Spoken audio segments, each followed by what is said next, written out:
Hi, I'm Andy Jones, Content Editor for Plaid's online education program, Let's Paint. Welcome to Color Lessons.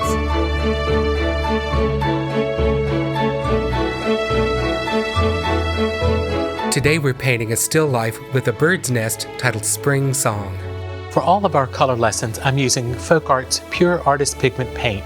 It's been specially formulated to be very, very thick so that you can use this for a wide range of painting techniques. We can use it thinned down for transparent watercolor effects, or you can use it with a palette knife for really thick, rich impasto work. The 20 colors of FolkArt Pure Artist Pigments are available at plaidonline.com/Let's Paint. And in the set, there is also a great color theory worksheet that is specially coded for you to paint on and reuse if you'd like to. And this is included in the kit with the 20 colors. So this is a great color theory booklet, and we also support this with an online video. I'm also using the FolkArt Pure Artist Pigment Mixing Mat. And this is a great tool to use in place of a palette. It's a reusable silicone mat, and it has spaces to put your colors out around the edge of the palette. Part of it is gray so that you can see exactly what value of colors that you're using. Part of it's white so that you can see how transparent a color is. It also has a quick guide for color harmonies as well as a little vocabulary list so that you can keep yourself familiar with color theory terms. This is a great product, and I think you'll really enjoy using it, and you can use it over and over and over. It cleans off beautifully and does not stain. For all the color lessons, I'm using the FolkArt Select Firm Bristle Brush. These brushes have been designed with a firm bristle synthetic filament, and it is great for canvas painting. It will stand up to lots of abuse. With care and cleaning, these brushes will last you a long, long time. They're perfect for canvas painting as well as any other kind of fabric painting that you're going to do. I think you're really going to love these FolkArt Select Firm Bristle brushes. They're available at plaidonline.com/Let's Paint in a package of 7 beautiful brushes. Some of you are concerned that you can't draw. Well, we've got you covered because we're teaching you how to paint, not how to draw. The color lessons come with a package of full color photographs so that you have a complete set of all of the photographs for all of your color lessons paintings. In addition to that, we have full-size pattern sheets. So they're printed out for you so you don't have to enlarge anything, and you can transfer the designs directly to your canvas. So these also are available at plaidonline.com/Let's Paint. For our painting Spring Song, I'm using a white gallery-wrapped canvas, and we're going to do a gradient background going from light to dark, and this transitional background will set the foundation for our painting. I'm going to begin by using the FolkArt Pure Artist Pigment, Titanium White, and go ahead and put out a nice large amount of paint because we've got a really big canvas to cover. I'm also going to use some ultramarine blue and some Prussian blue. So again, don't be stingy with the paint. Better to have some extra paint left over than to run out partially through your painting. So I've got a nice bright clean blue and then a blue that's a little bit darker but also leans to the green side. So I'm going to make a mixture of white plus ultramarine blue. I always like to clean my palette knife on a shop towel between colors so I don't contaminate any colors. So we'll add some ultramarine blue to my white, and this will all make sense once we start applying the paint to our canvas because we want this nice transition from light to dark, and we don't want any harsh divisions between our colors. So I'm going to create a few different values of blue here on my palette. So again, when you're mixing your paint, always mash the paint and then push it back together into a puddle. You're never going to mix your paint well by trying to stir it. You need to mash and mix the paint.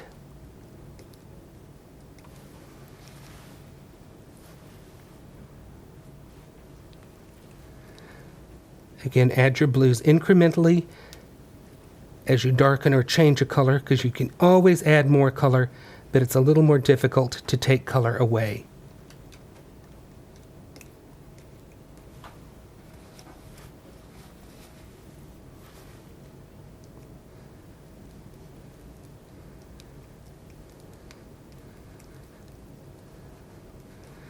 And you want to mix your paint thoroughly so that you don't end up with what I call a little surprise in your puddle of paint. And that would be some unmixed color, because sometimes when you put that on your canvas, it is not what you want. So take the time to thoroughly mix your paint. And I'm also going to make a mixture of titanium white plus some ultramarine blue. And I'm also going to add Prussian blue to this mix. So creating a different blue tone on my palette. And this painting is full of different shades and values and tones of blues, and so we want to incorporate some of that into our background as well.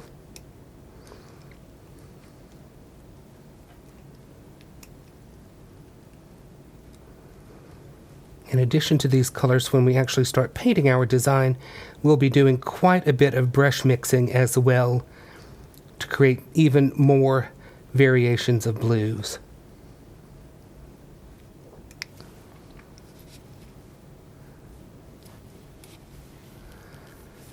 All right, now that I've got my colors correct, or at least a good starting place, I'm going to use some FolkArt blending gel to extend the working time of my paint.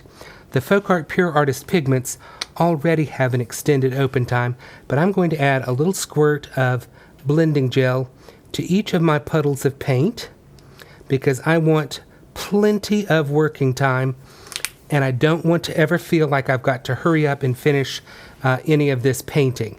So by adding and mixing in the blending gel to my paint here on my palette, I'm ensuring that I've got plenty of time to work and I don't have to rush. And you'll appreciate this when you start on your canvas.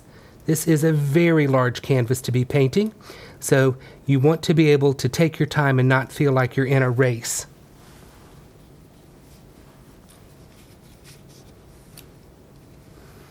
I remember doing some of these gradient backgrounds years before they had blending gel, and you had to start, and it was beat the clock. You had to race to get your background painted and blended smooth before your paint started to get sticky and dry on you. So this blending gel is a real lifesaver when you're working on something large that needs to be blended. So there's not an actual ratio that I have mixed here in my paint. I just added a big squirt to a big puddle of paint and a smaller squirt to smaller puddles of paint.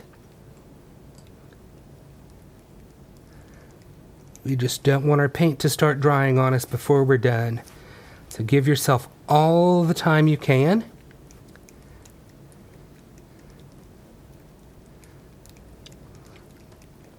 And please keep in mind that no matter how skilled you are, you can never create the same painting twice.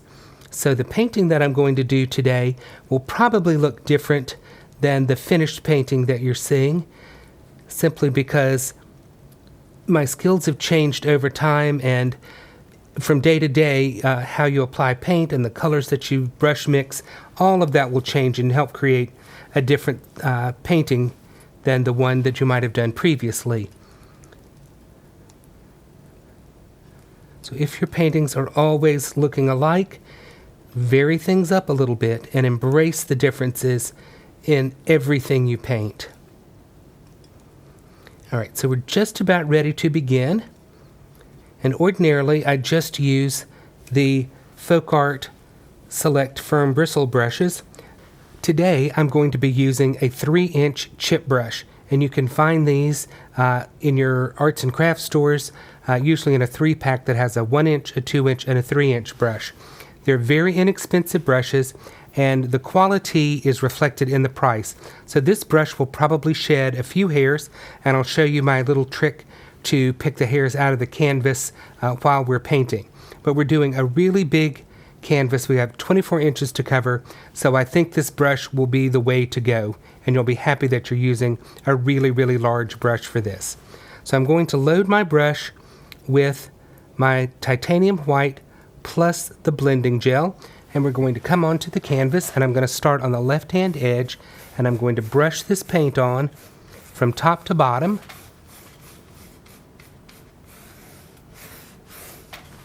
And I'm going to add a little bit more blending gel to my paint that's feeling a little sticky. So I just squirted some more blending gel, and I'm just picking it up together with my white on the brush mixing that in, and then we'll add more titanium white, and that feels a little bit better. You want your paint to be very smooth as it glides on the canvas, and you can't really see anything just yet, but trust me, in just a minute you will.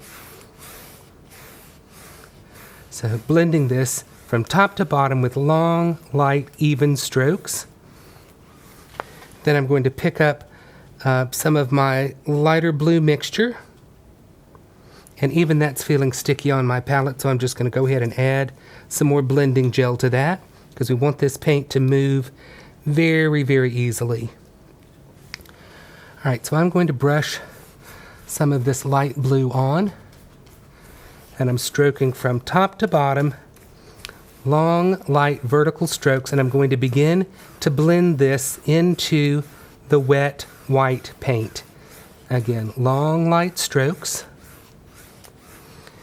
Pick up some more of my light blue, apply it to the canvas, and then again begin to blend that toward the left-hand edge of the canvas with long, light strokes, blending that blue into the white.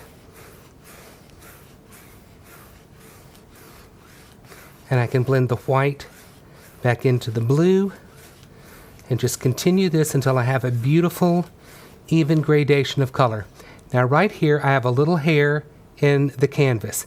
It's best to go ahead and pick that out now, and I do that by stabbing the hair at a perpendicular angle, and that picks up the little hair, and then you have to pick it off of your brush, and then we can go back and blend and soften that back in.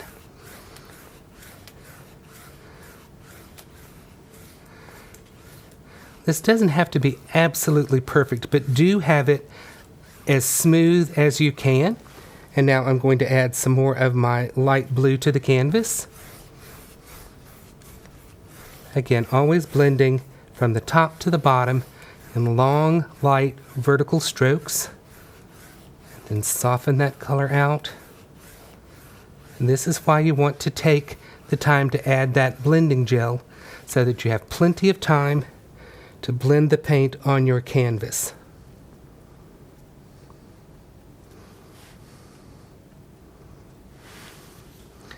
This isn't a sprint to the finish, but you also don't want to be dawdling around. You can't pick up the phone or let the dog in or out while you're doing this. You have to go with the painting as your priority. So again, adding some more of my light blue mixture, just blending that on the canvas, long light strokes from bottom to top, from top to bottom, and then I just continue to soften this toward the left-hand edge of the canvas. And we're going to cover a lot of this up. This is just a foundation for the painting. You may or may not see any of this in your finished painting, but it's there as a base to help you through. All right, I'm going to add a little bit of my teal color, and I'm just brush mixing that in with my light blue mixture, kind of creating an interim color. Going to add a little bit more blending gel to the palette.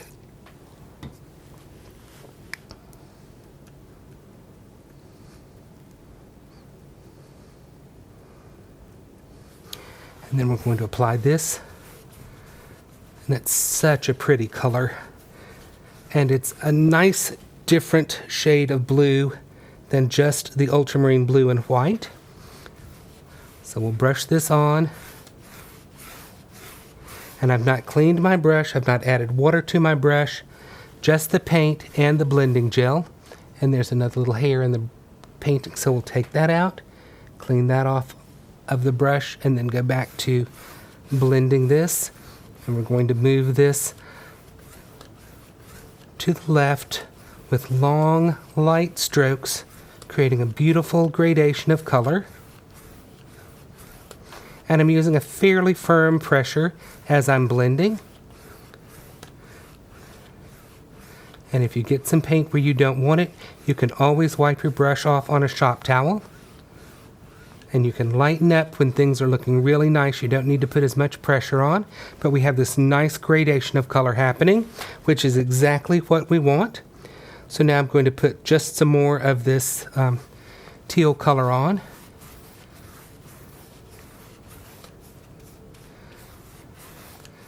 And blend that over toward the left side of the canvas.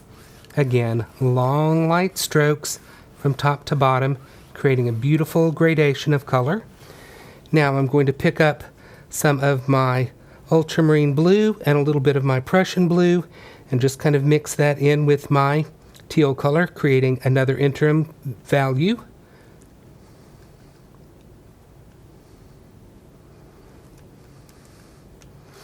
And we're going to put this over here on the right-hand side of the canvas.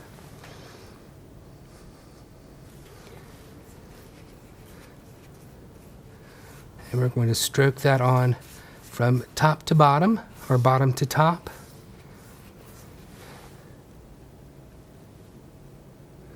And I'm just brush mixing this interim shade of blue here. This is the darkest color that we've put on the canvas so far. And we're starting on the right-hand edge of the canvas, and we're blending this toward the left side using long, light strokes. Make sure to cover all the canvas. And then we're just going to blend this in with long, light strokes, making sure that our color has a beautiful gradation as it transitions from left to right.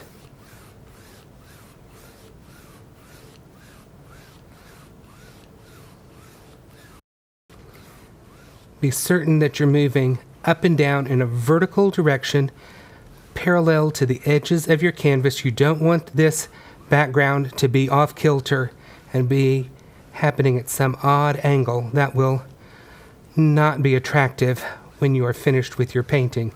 So make sure you're vertical and just continue to blend and create a beautiful gradation of color. And because we had all of that blending gel in our brush, we still have plenty of time to work.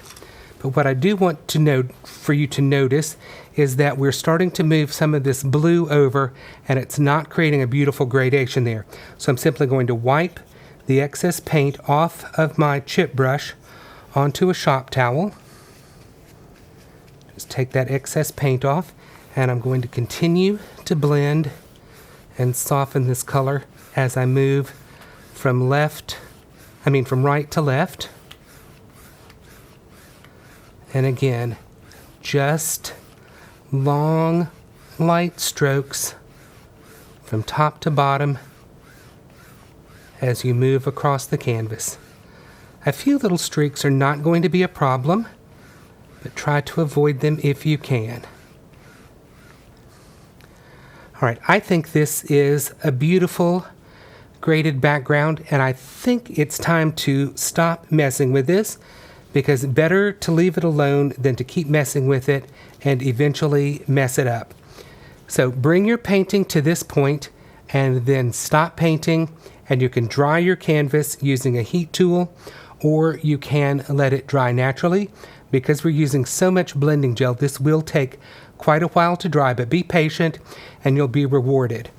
So we're going to dry our canvas, and then I'm going to transfer my design using either gray or white transfer paper, and then we'll be ready to continue our painting.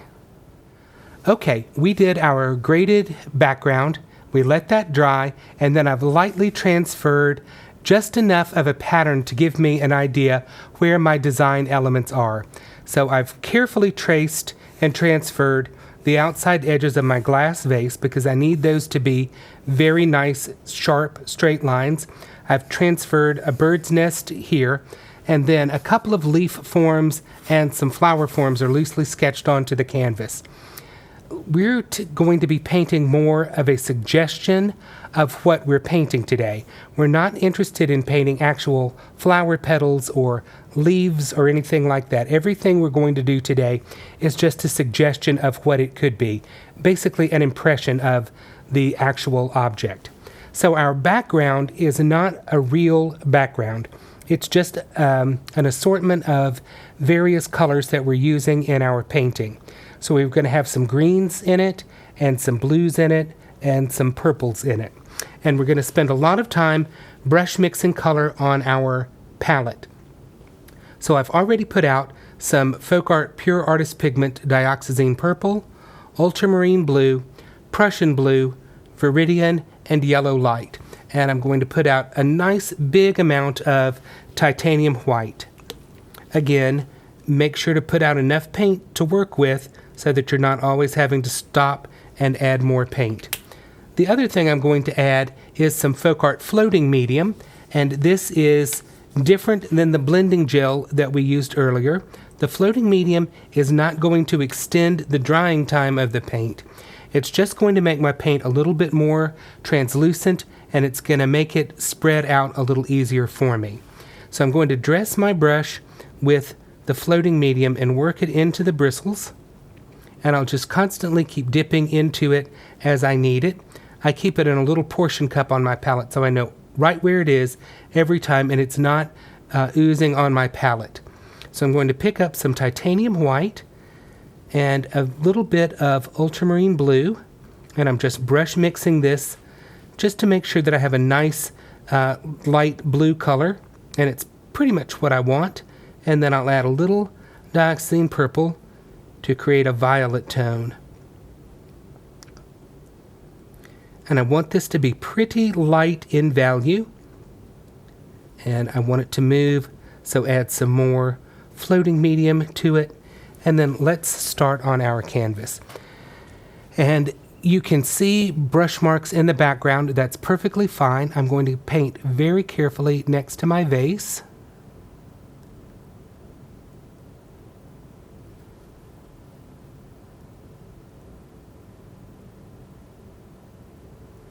Doing a very nice crisp clean line there, and I'm going to carry this color into my bird's nest a little bit.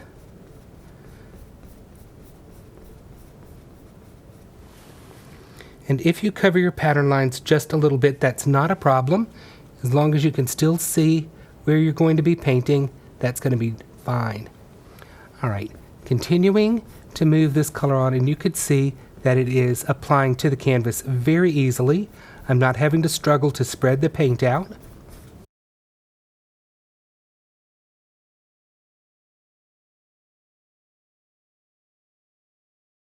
When I'm painting like this, I prefer to hold the brush with the handle of the brush in the palm of my hand, and then hold the brush as far back on the handle as I can. And this way you are a little bit less in control of what you're painting, and your painting just looks a little bit freer. These sort of brush marks that I'm showing here, those are perfectly fine. You do not need to worry about covering those up. And let's go back to our palette, and we'll pick up some more white paint and a little bit more of our ultramarine blue and just a little bit more Dioxazine Purple. Brush mix this, making the color slightly darker and slightly more purple. And we're going to continue to add this to our canvas.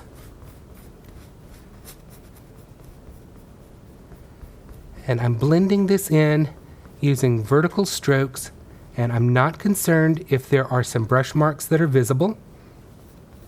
I am not striving for a completely smooth, flawless background. I want you to see that there are, in fact, brush marks in the painting, that this was hand painted.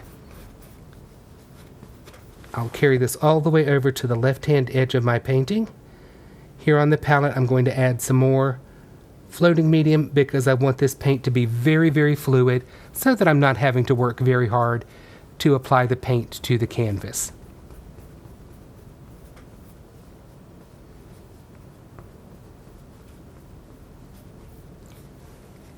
All we're doing for the background is just adding color to the background. We've already established our graded background behind that so that we have something to work on top of. So this step is a little easier. We're not having to work as hard to establish this purpley color on our painting. As we move down to the bottom, I'm going to add a little bit more blue and purple to my mixture here on the palette.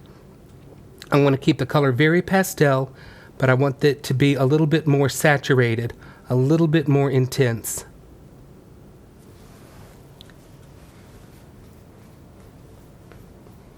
And that's a little more purple than I wanted. And if that happens to you, it's easily corrected simply by adding more ultramarine blue to alter that color just a little bit. And I think that's a little bit nicer there, that we have a little bit more blue in our purple color.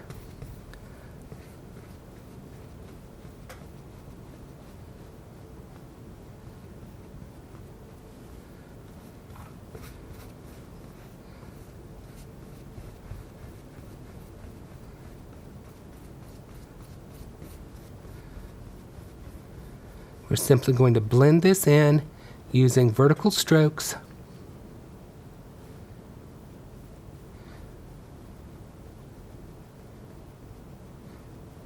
It doesn't matter if some of your brush strokes show, but you don't want a very busy, choppy looking background, so smooth some of them out and leave others visible.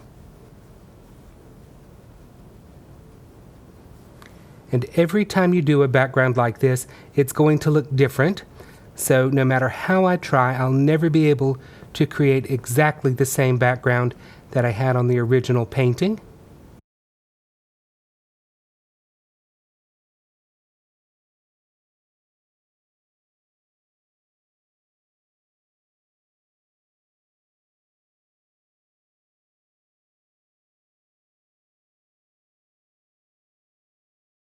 You could see that just by stroking over an area a few times, you can really smooth out some of those brush marks if they bother you. I think it's nice to see some, but you don't want to see too many of them. Come back to our palette, we'll pick up some more paint and some more floating medium.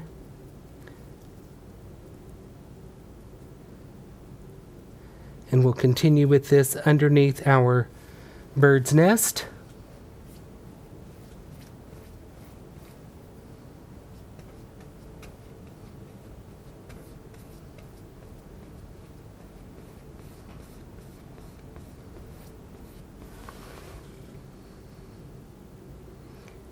Adding a little bit more white to this, and we'll come back and add that white in and just blend and soften it.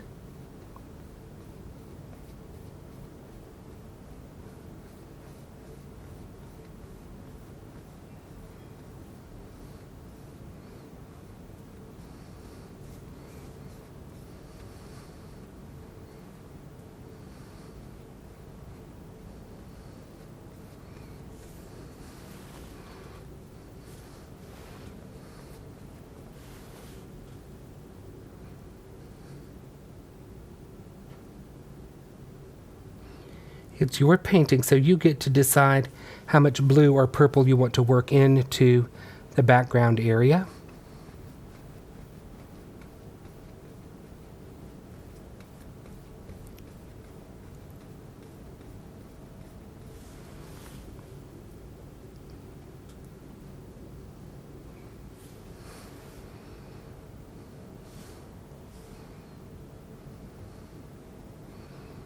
I'm just going to paint right underneath my vase.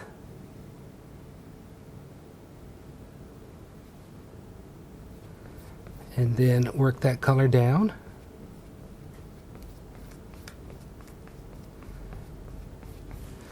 Add some more floating medium to my mixture.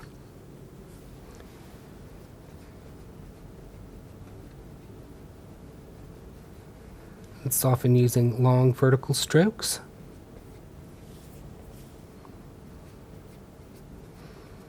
I love seeing some of this blue show through my violet color.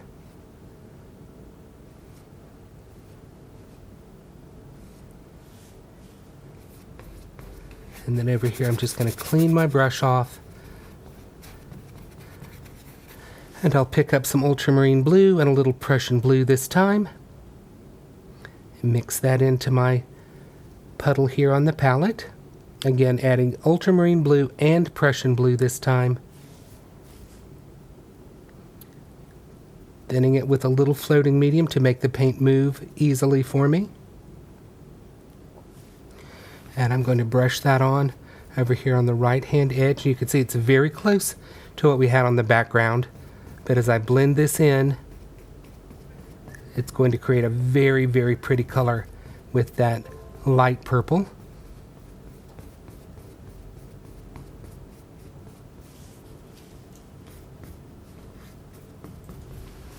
Again, more ultramarine blue, a little more Prussian blue, some floating medium mixed in to make my paint very, very fluid. And we'll brush this on.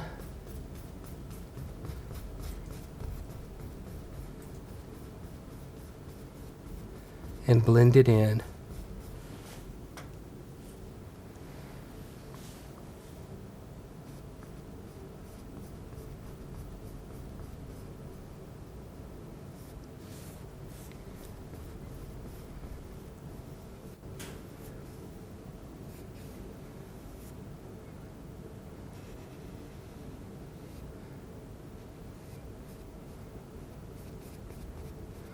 For some variety, I'm going to add a little dioxazine purple to the mix. So this is much darker now with my two blues and my dioxazine purple. I'm going to stroke some of that right up here underneath the floral arrangement.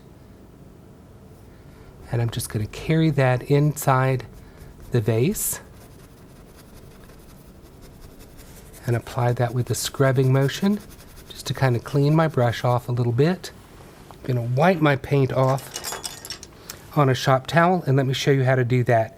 Take your brush and pinch it between your shop towel to groom the brush back to a nice flat chisel edge, and it keeps the paint off your hands and makes you a tidy painter.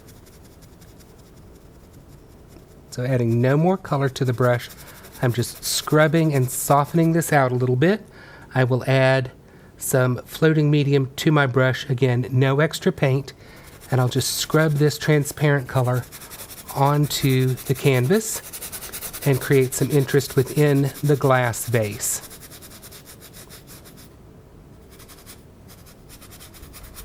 So over here, I'm just blurring the line between what's outside the vase and what's happening inside the vase.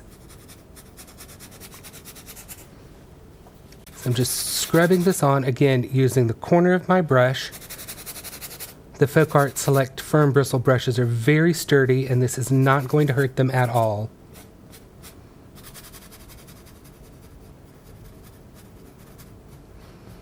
As I move back outside the vase, I'm going to return to my vertical strokes and just soften that color. This is so much fun to paint these very, very abstracted backgrounds, because they don't have to look like anything in particular. You just want them to be a very, very pleasing arrangement of colors. You may be wondering why we did all of this graded background and seem to have covered up a lot of it. What I haven't covered up is what's happening here inside the vase, and you can see some of the blue showing through here, and you can see some of it down here. We did it all over so that we have created a foundation for our painting, and if some of it shows through, that's great, and if we cover some of it up, that's fine too. But we've also undercoated our floral arrangement, so we've set the stage for that, and eventually it will all make sense. It just gives us a foundation to work on rather than having a stark white canvas staring back at us all the time. All right, so I've got a little area over here that's not covered up by a floral arrangement, and I want to come back with some of my blues and purples, but I want this to be a little bit more Prussian blue than ultramarine blue, along with my dioxazine purple and some white. And I'm just going to stroke that on. It's a little bit darker than what was on the canvas before. And I'm just scrubbing that in right up next to my flowers, or what will be my flowers in just a little while.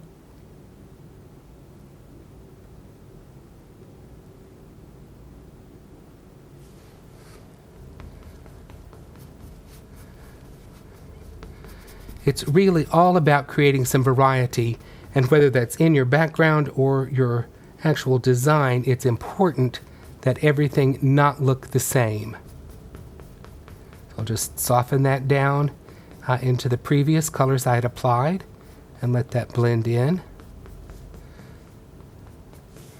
All right, now we're going to turn our attention to the upper left portion of our canvas, where I want to incorporate a little bit of green into our painting.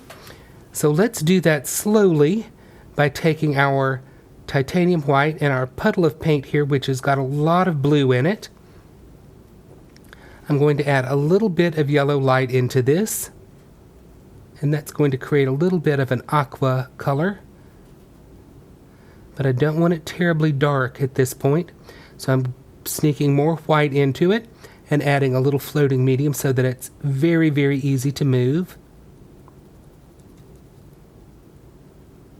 And I think that's going to be a nice color there. I won't really know till I put it on the canvas. So let's put that next to our arrangement, and it's a very soft color, which is beautiful. So we're going to brush that on, scrub it into the canvas a little bit. I'm going to pick up some more titanium white.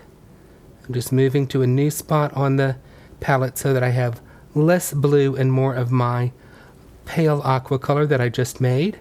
So I'll add some more white to this, and we'll stroke that on, keeping this very, very nice and light.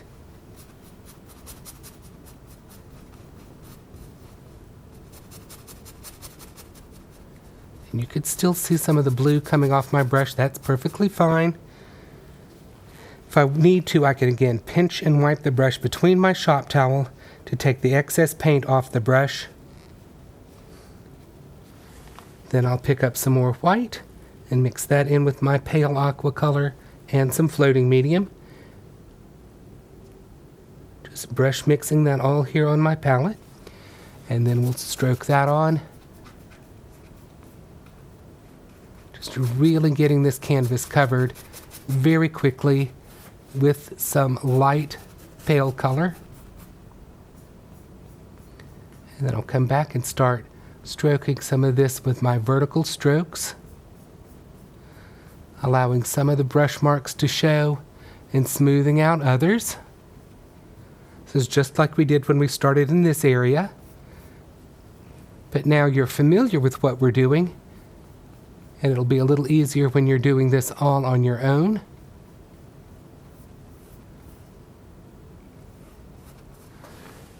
Again, more white.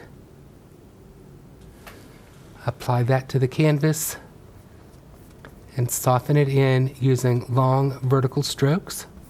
I am kind of filling in those leafy green areas. I don't want to have to worry about a specific shape when I go to paint those.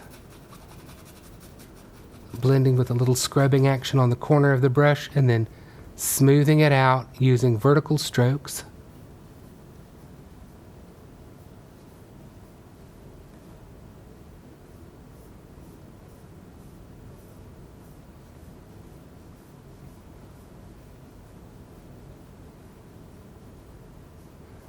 You shouldn't have to rush with this.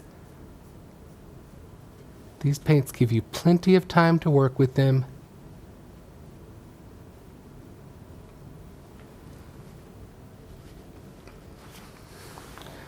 More white. A little more floating medium. And I'm going to end up coming down to where I have my violet color on the canvas. So I'm blending this white color up into my blue.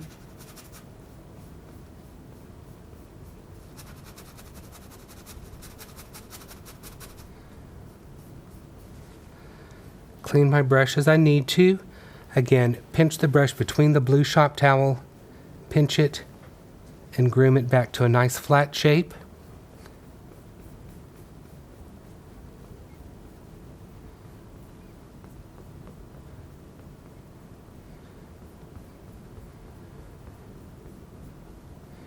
Continue to evaluate what you've got on your canvas and make adjustments to suit your personal taste.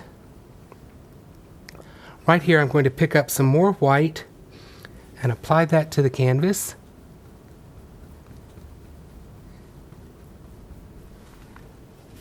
And then I'm going to pick up a small amount of dioxazine purple to create a very, very pale purple color. And I'm going to stroke some of that on and blend that into my white. So that creates a nice transition into what we had done earlier. And then I'll work some of that violet up into the blue and create a very, very subtle transition.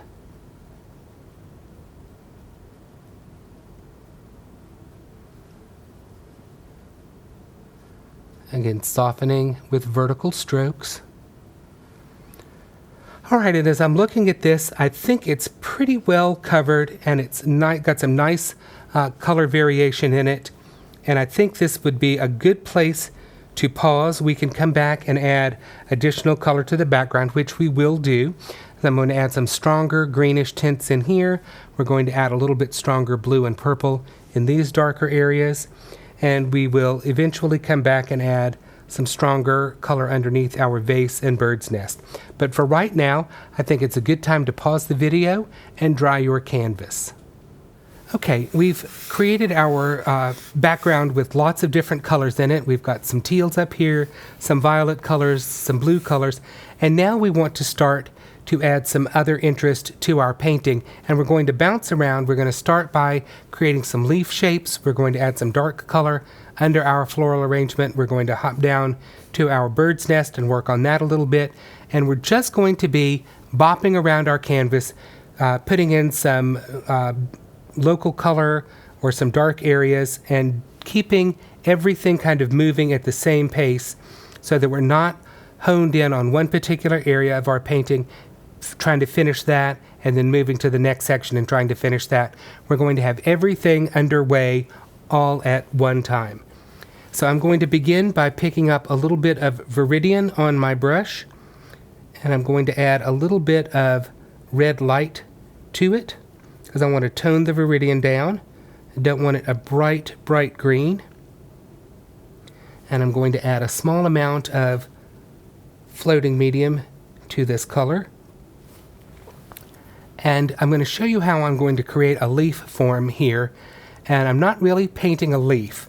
If you think about, you've got an arrangement in a vase, and if something green's in there, chances are it's going to be a leaf. So we don't have to paint anything very detailed in order for people to know what we've got on our canvas. So underneath my floral arrangement, I've got some dark green, and I'm going to use the corner of my flat brush, and I'm just going to scrub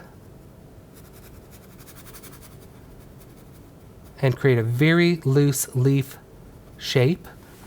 If I need to, I can pick up a slight bit more paint, and I'm just creating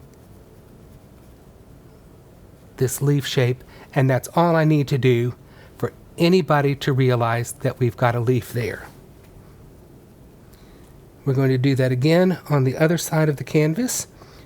So again, starting with some Viridian, toning that green down with a little bit of red light, adding some floating medium to it, and we're going to repeat that procedure of adding some dark color next to our flowers. And take the excess color off of my brush because this is over a much lighter area of my canvas and I don't need my leaf to be as dark as it is on the other side. And again, I'm going to use the corner of my brush and I'm just going to scrub some of this color out.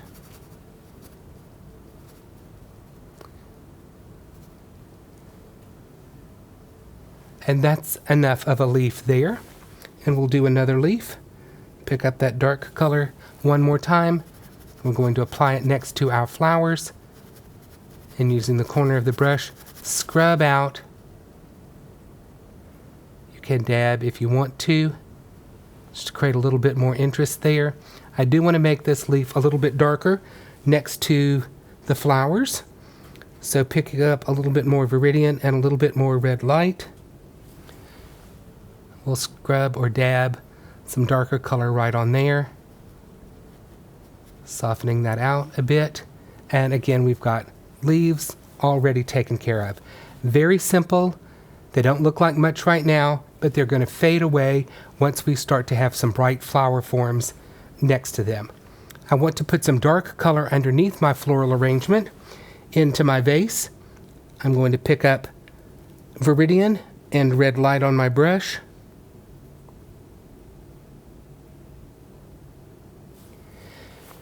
And we're going to dab this color on using the corner of our brush right underneath our floral arrangement, and you can see just how dark that color is. And I'm not trying to create a line of color. I want some dark areas of color, and I want those edges of this dark area to be interesting to look at. This is going right underneath our flower forms, kind of creating a bit of a shadow here at the top of our vase. And then to add some interest down into the vase, I'm going to dab on some of this dark color. And this could be a leaf that's on the outside of the vase, or it could be inside the vase. It doesn't really matter. We're just creating some dark shapes that are going to add interest to our painting. You've got to have some dark going on in order for our highlights to show up. I'm not going to mess with this anymore because I think that's plenty of dark that we've got going on. Just evaluating what's on the canvas. I want to darken this leaf over here a little bit, just adding some more dark color right at the base of the leaf. Can do the same thing to this leaf. And we already darkened that one. So we've got now some dark things happening here on the canvas, and I think that's looking pretty good. I'm going to set my number 1-inch brush aside, and I'm going to pick up 3/4 inch flat brush, and I have some burnt sienna here on my palette, which is a lovely rusty red color, and we're going to paint a little bit of burnt sienna inside our bird's nest. So we're going to kind of darken over here on the left side of the bird's nest. And we don't have to do this all at once. We can do this, and then I can come back and add some more once this is dried.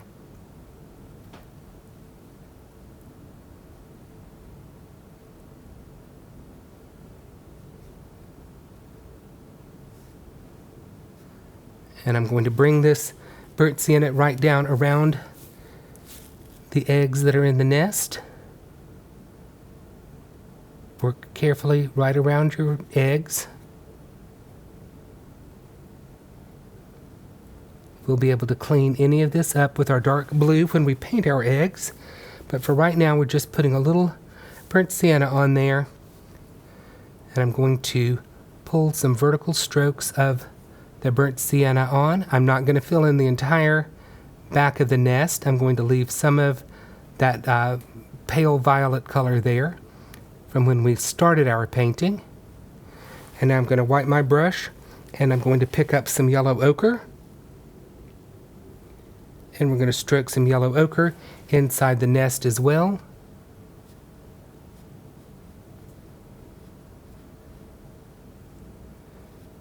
Again, bringing that color right down around the eggs. And to lighten this up, I'm adding a little bit of yellow light to my yellow ochre.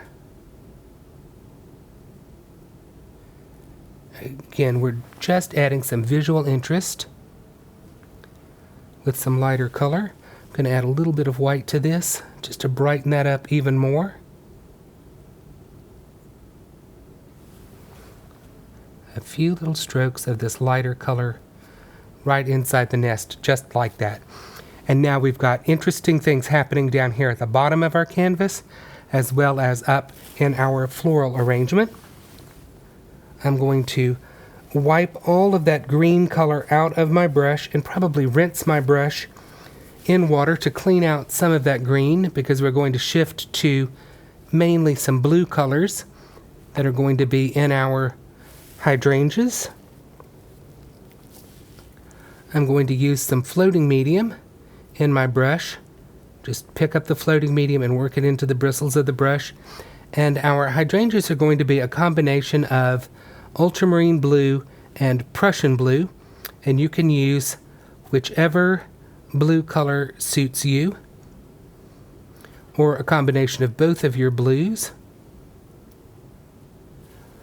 I'm going to begin kind of in the darker area of my arrangement, and I'm scrubbing some of this ultramarine blue on.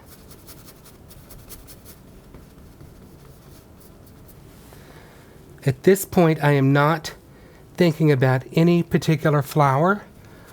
I only want some dark blue here in the center of this arrangement. So I'm picking up some more blue and adding some heavier application of paint. We'll let this dry and we'll come back and add even more, but this is just the beginning of our flowers. I'm going to carry some of this darker color over here and create a little separation in my flower clusters.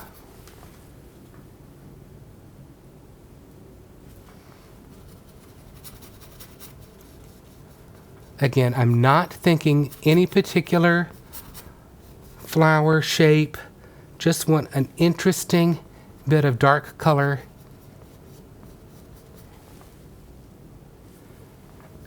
Setting the stage for what we're going to be doing a little bit later in our painting.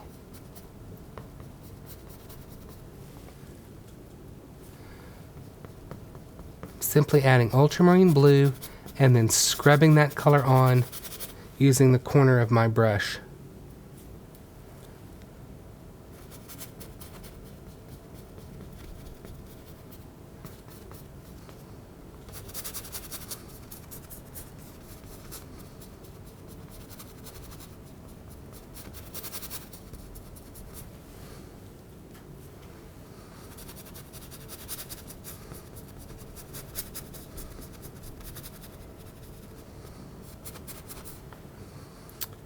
Okay, now that we've got some dark areas established, let's pause for a moment and let's dry all of these areas, and then we'll come back and intensify some of our dark colors.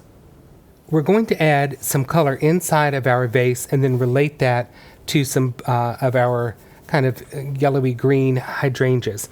On my palette, I'm going to mix a teal color, once again from titanium white, a little ultramarine blue, and a very small amount of yellow light.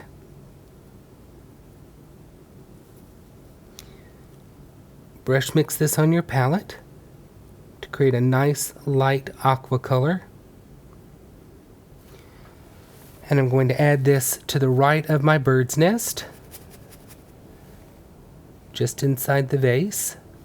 Let some of it carry into the bird's nest. We're going to cover that up in just a few minutes.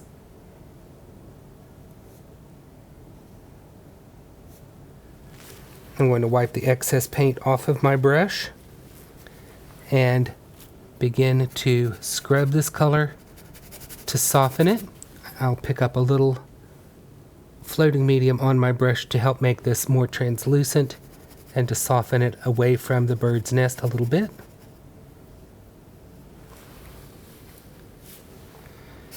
Continuing to wipe my brush to take the excess paint off.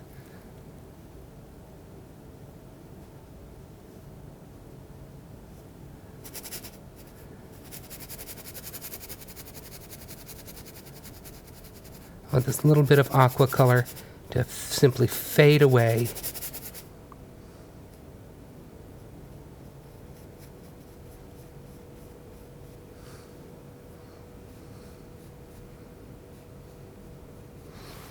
I'm going to take some of that same color and scrub it into this little cluster of hydrangea flowers here at the left edge of my arrangement.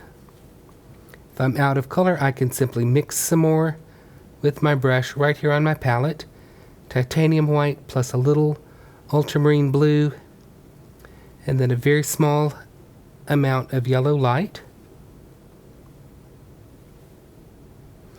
Each time you brush mix a color, it's going to be a little bit different than the time you mixed it before, and that's a beautiful thing. We don't want our colors to always be the same. The the brush mixing just creates such beautiful variety of color. Pick up more paint as you need it. And this is just a bit of a base color.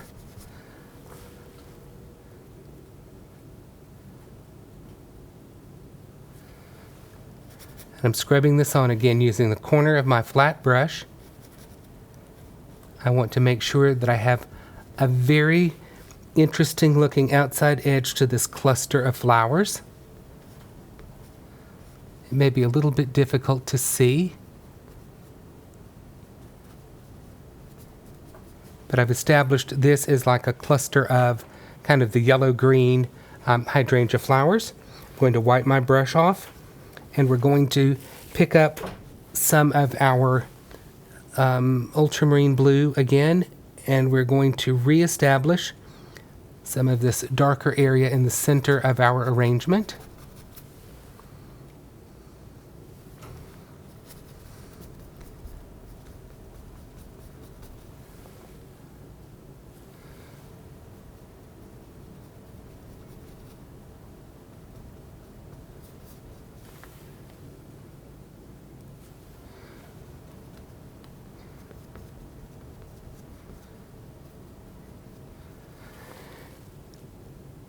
We're showing off some different shades of blue now.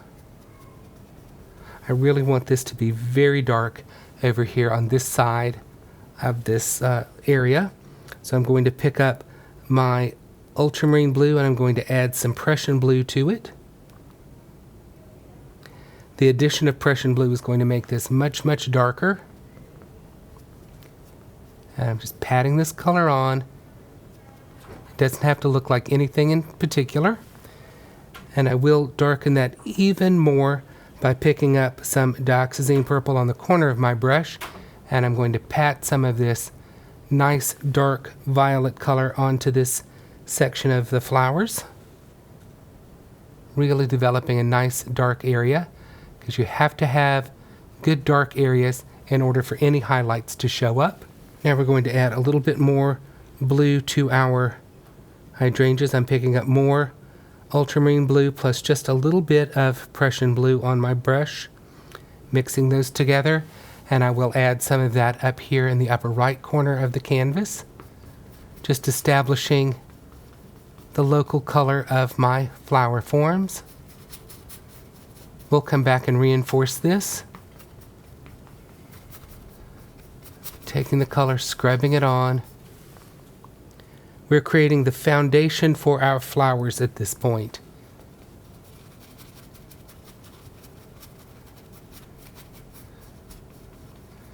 We're not thinking individual flowers or a cluster of flowers at this point, just shapes and color.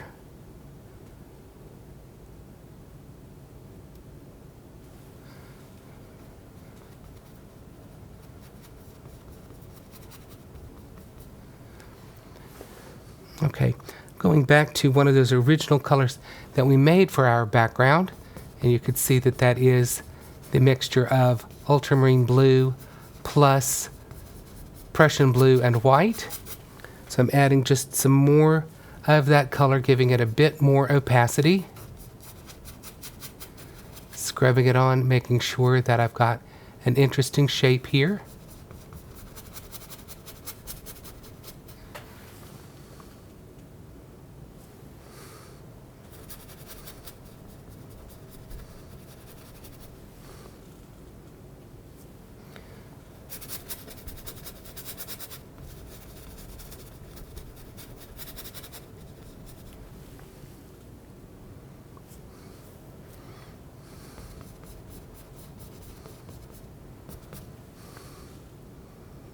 You can hop around from one cluster of flowers to another.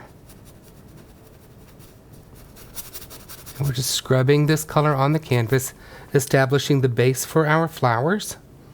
I'm shifting now to my white plus ultramarine blue that we used in the background. Just changing this color up a little bit, scrubbing it on. Can add some of that down here. creating a lighter area for my flowers. Many times people will want to start right in to painting their flowers, and you really do need to establish a base of color. So while this is still wet up here, I'm just scrubbing in a little bit of white, creating a different value of blue, a little bit different color here, making this a bit more interesting.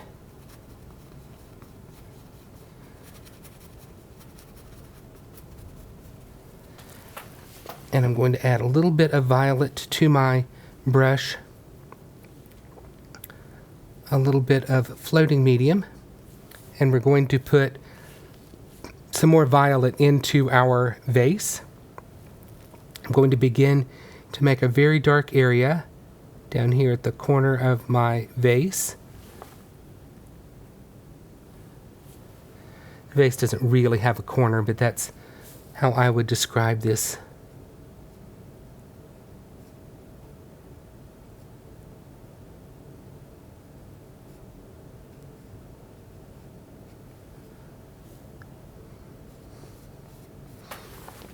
And I want to keep the right edge of this very crisp and clean. So working very neatly and carefully, I'm going to paint right along my design line.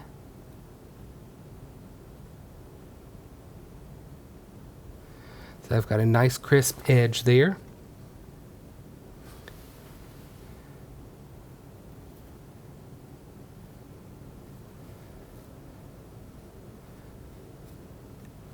And these dark shapes don't represent anything in particular. I just want to create a bit of a fun shape here in the vase. It's when you start to really look at glass and all of the colors and the reflections, it's fascinating to see all of these different shapes that aren't really anything except very simple little shapes that are interesting to look at.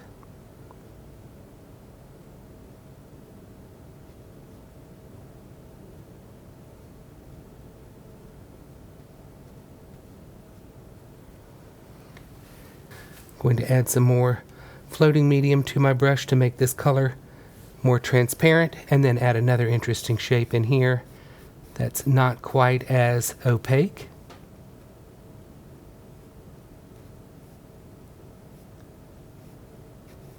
And every time you paint something like this, you're going to create a little bit different shape.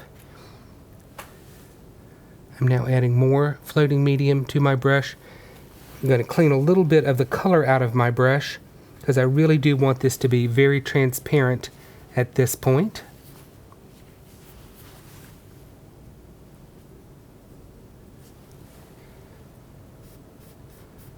And that's too transparent because you can't really see anything.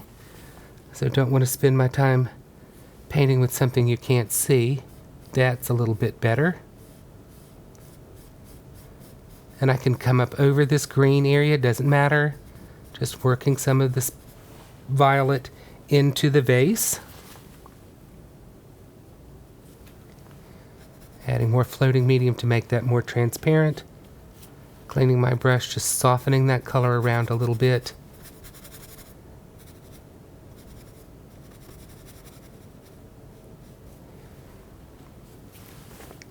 I'm going to take a little bit of my ultramarine blue, Prussian blue and white mixture, and we're going to add some of that color over here on the left side of the vase.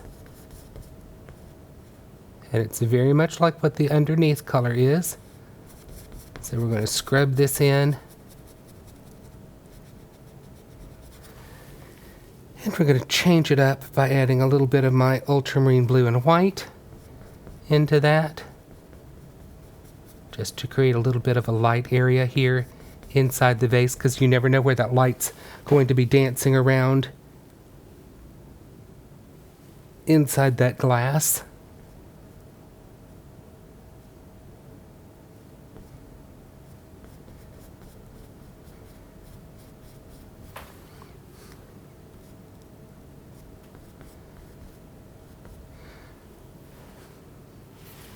And now let's change that up a little bit. We'll take that ultramarine blue and white and we'll add a bit of Prussian blue to that to create a bit more of a blue color. Maybe even add a tiny bit of Viridian just to change the shade of that a little bit. Just creating some variety in what's going on inside the vase.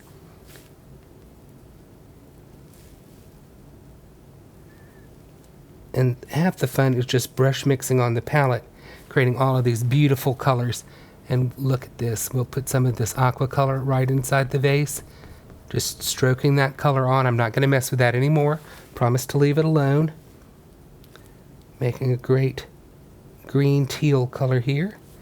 And we'll put a little bit of this over here next to the edge of the vase. And we'll just pat that color around.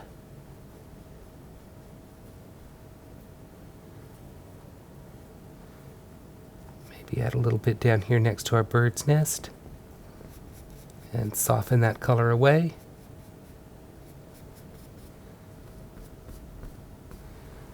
Okay, I think this is looking pretty good. So we've got some interesting things happening here on our vase. I want to do a little bit to the bird's nest before we pause our video. I'm going to come back and strengthen the burnt sienna color inside the nest. So we'll stroke some more burnt sienna on.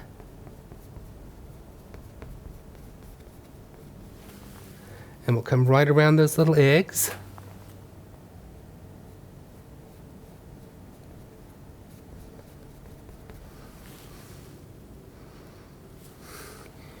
And we're taking extreme artistic license with the inside of this bird's nest because no bird's nest looks like this inside. It's all twigs and straw and grass and things like that. But for what we're doing, it's going to be just fine. Alright, I'm going to add some burnt umber to my palette because I want to add a little bit of extra dark color. And burnt umber is a really nice, rich, dark brown color.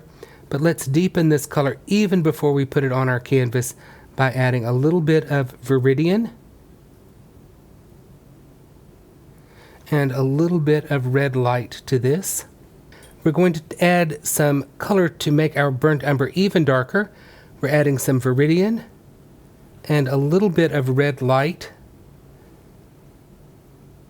But then to ensure that it's super, super dark, I'm going to add just a little tiny bit of pure black to this because we want this to show up very, very well.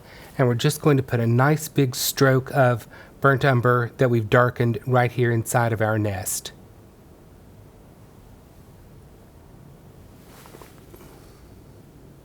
And then let's add some more burnt umber to this so it's not quite as dark. And then we'll add another little stroke on either side. So we're creating some nice striped paneling inside our nest. Alright, with this color on my brush, I'm going to add some of the twigs to my bird's nest just to establish kind of the shape of the nest itself. So we're going to start using the chisel edge of our brush and just stroke some of these twigs on. We're going to put a lot more on and they're going to be done in a number of different ways. We're just establishing the shape of the nest with a few chisel edge marks of our darkened burnt umber.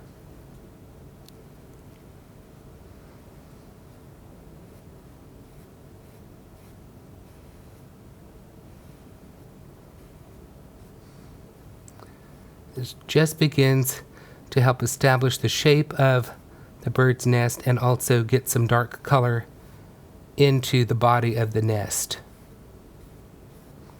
Okay, that's all we need to do for that for right now. And let's turn our attention back to our flower forms. I'm going to clean the brown out of my brush because I'm using my number 12 flat brush for our flower forms. And many people will want to establish each individual flower petal, but I don't want to do that. So I'm going to start with we're going to start with our little green cluster over here. So I'm going to add some titanium white, a little viridian, a little yellow light. Maybe add some of our ultramarine blue and white mixture to that. I don't want this to be too dark.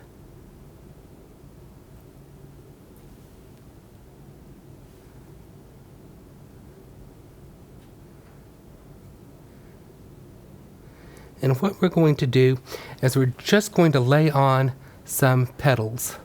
Some of these you will see, some of these you will not see. Adding some out here at the edge. But I'm holding my brush all the way at the end of the handle, and I am really using the corner of my brush as I'm applying the paint to this little cluster of flowers. So I will touch my brush down and flick, and maybe roll the brush over and flick a different direction. Anything so that I get some different shapes onto my flower cluster. And I'm doing this all over, and I'm not painting a certain number of petals trying to create the individual flowers. These are simply dabs of color, and as I move across my flower form, I keep brush mixing and picking up some different colors. This color is going to be constantly changing. So now I'm adding some more white to it, and we will add some lighter strokes. Again, you see this is not an individual flower form. It's some strokes of lighter color. That's what you have to start training your mind to be thinking this way. We're not painting individual flowers. We're painting some light strokes on our canvas.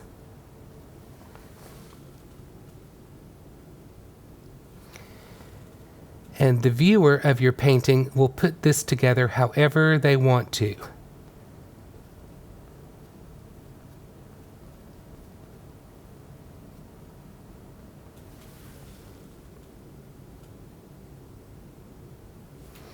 You don't have to paint every single flower petal for someone to understand that there is a multi-petal flower here.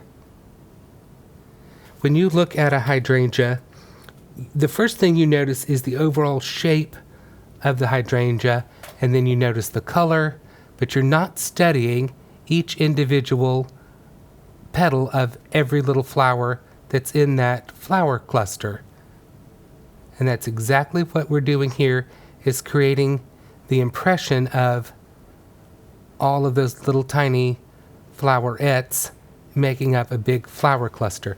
And this is good enough to stop for right now. We've established the shape of that. We've got some nice outside edges going on. We've got some variety of petals. Now let's move to another section of our arrangement. So we're going to come over here, and I'm going to pick up some blue colors on my brush. I've got some ultramarine blue plus titanium white plus Prussian blue, which is going to be exactly what we had underneath and what we scrubbed on just a little while ago. So we'll create some little petals of that.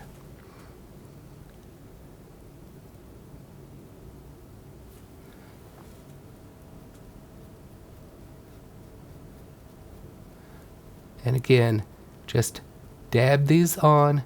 Don't try to create individual little flowers within this cluster. I'm going to add some titanium white to this mixture now to lighten it up. And again, just brush mixing here on the palette.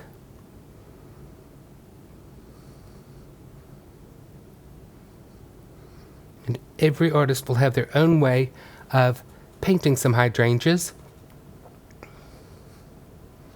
And this is just a fun, easy way to do this. Again, I'm using a number 12 flat brush, and I'm holding the brush with the tip of the handle resting in the palm of my hand and holding the brush as far back on the handle as I possibly can as I stroke these little petal shapes on.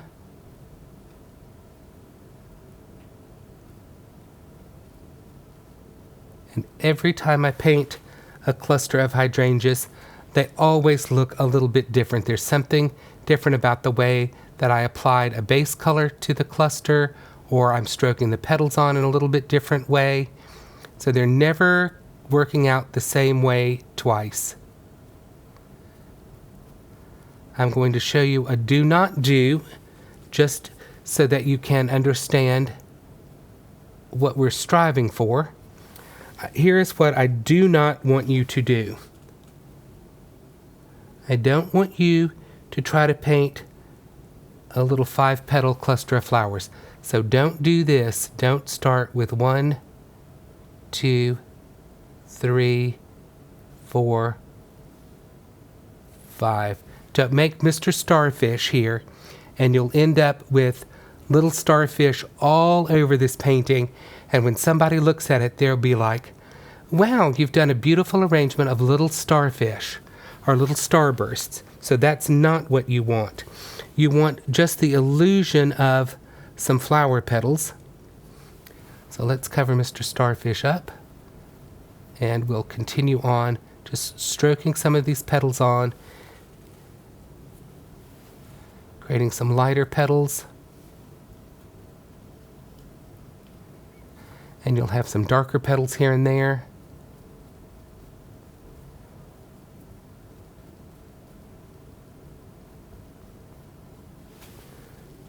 Change the color of your blue as you're moving across your cluster. You don't want everything the same color. If you want to, you could even add a little dioxazine purple and change the look of this by adding some violet to it. Adding some of those strokes of that blue-violet color on there, that's very attractive. Just make sure to carry it into the cluster and not leave it just out there by itself.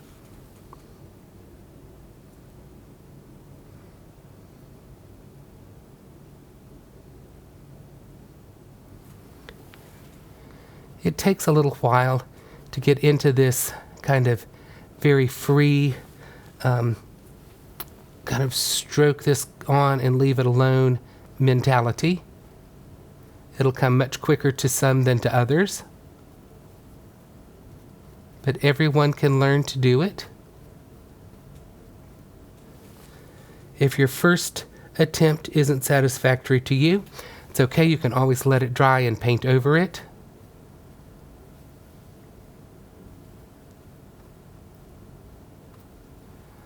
Now I've worked very hard to make this shape interesting, and all I've done is line everything up right in a row. I've got 4 little petals making a little ladder there, so that's not attractive. So let's come out here and change the shape of that a little bit. And that's much better. Comes in and goes out.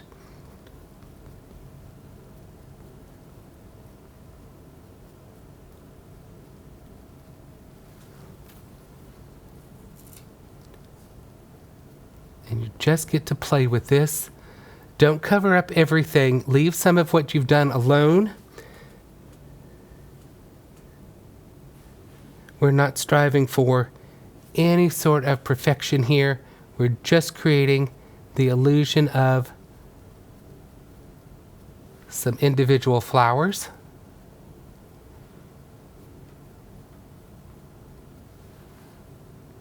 And I think that looks pretty good at this point, well enough to leave this little section alone.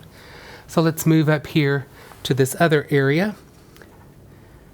I'm going to add some more Prussian blue to that to make that a little bit more intense blue color.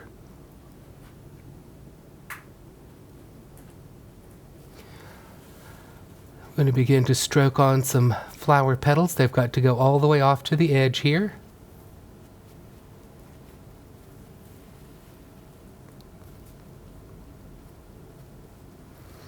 So again, worrying about our outside shape.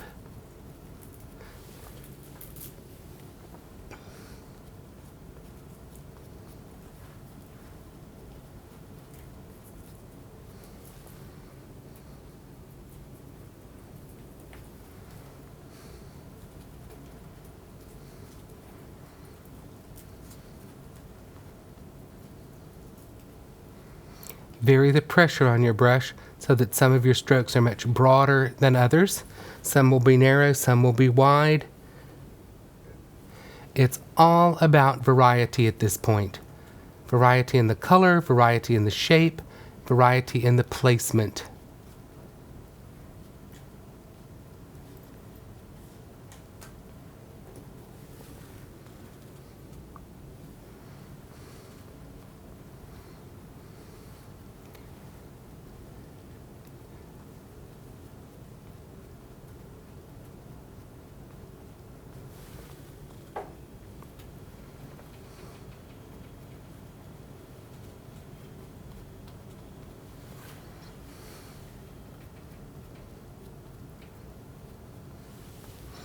I'm going to add a little bit of white to this mixture now to lighten it up. Can add a little bit of floating medium just to help the paint move, but don't get it too wet so that everything feels a little slick at this point. I like that little bit of sticky feel that you get as your paint just starts to set up.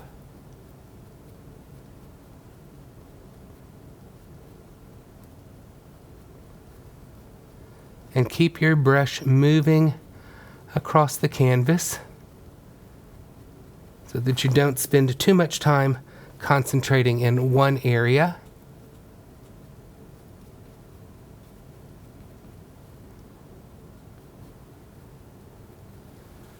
I think that looks pretty good right now. Good enough to move on to another area.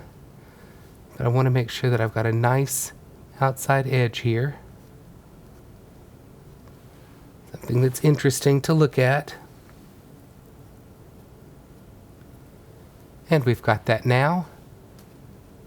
All right, let's move on to this cluster of flowers here.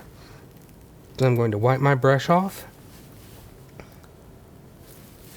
And I'm going to load my brush with a mixture of ultramarine blue and white, and we'll see what this looks like on the canvas. Oh, that's showing up really nicely. So once again, we're just adding these little petal strokes, making sure that we get some nice outside edges. Again, move across the cluster of flowers.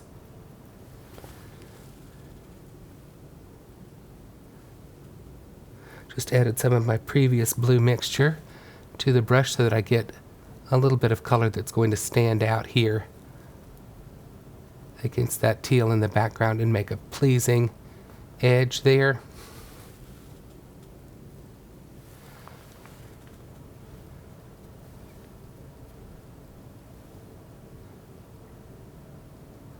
Again, make sure to turn your brush in your hand so that you don't create the same shape every single time.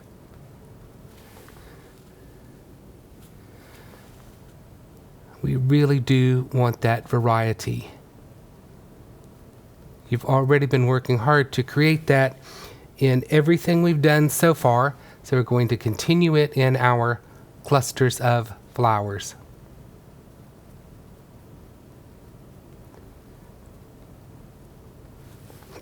And we're not done. We have more to do, but we're just establishing some petal shapes within these big clusters.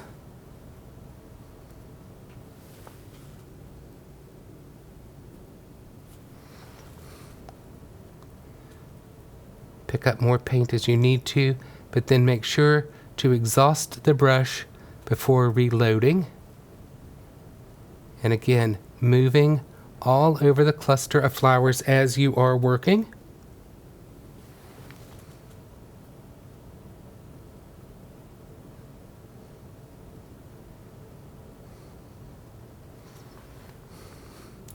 Okay, we've got one more area. We're not going to do very much in this dark area. We can put a few dark petals in there. Well, I guess we'll go ahead and do that now since we're right next door. So I'm going to pick up some ultramarine blue, a little Prussian blue,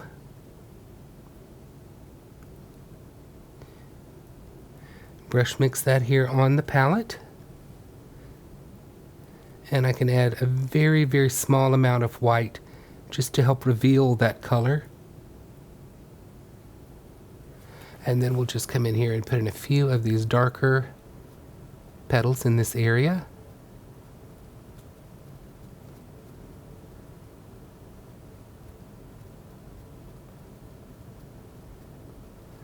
We're not going to overwhelm this section with 1,000 petals. Just putting a few in there so it doesn't feel left out.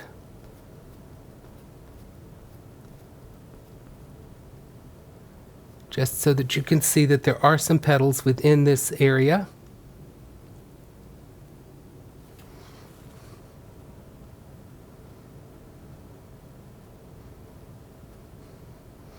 And just a suggestion of petals is really all you need to give the viewer. They're not going to be confused as to what's going on in this area.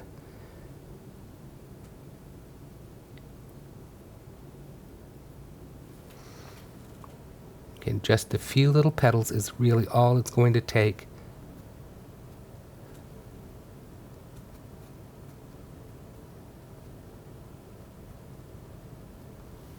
Okay, now we're going to concentrate into this area a little bit. So let's lay down a little foundation. We'll do this section a slightly different way than we've done the others. I'm going to take a little floating medium and my titanium white plus ultramarine blue plus Prussian blue mix that we started out our canvas with. And we're just going to scrub some of this color on.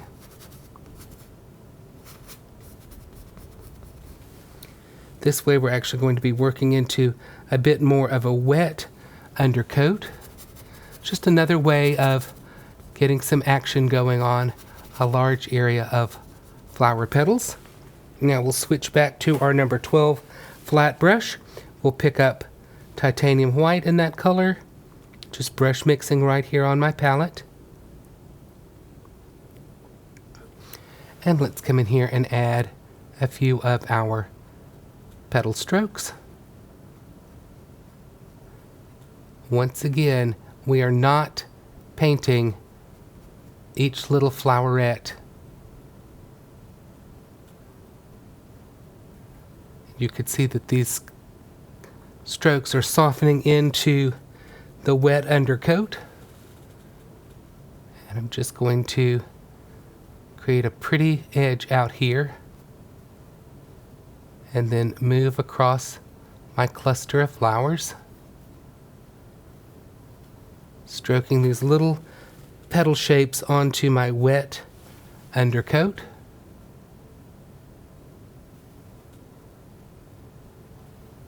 And letting those petals soften in.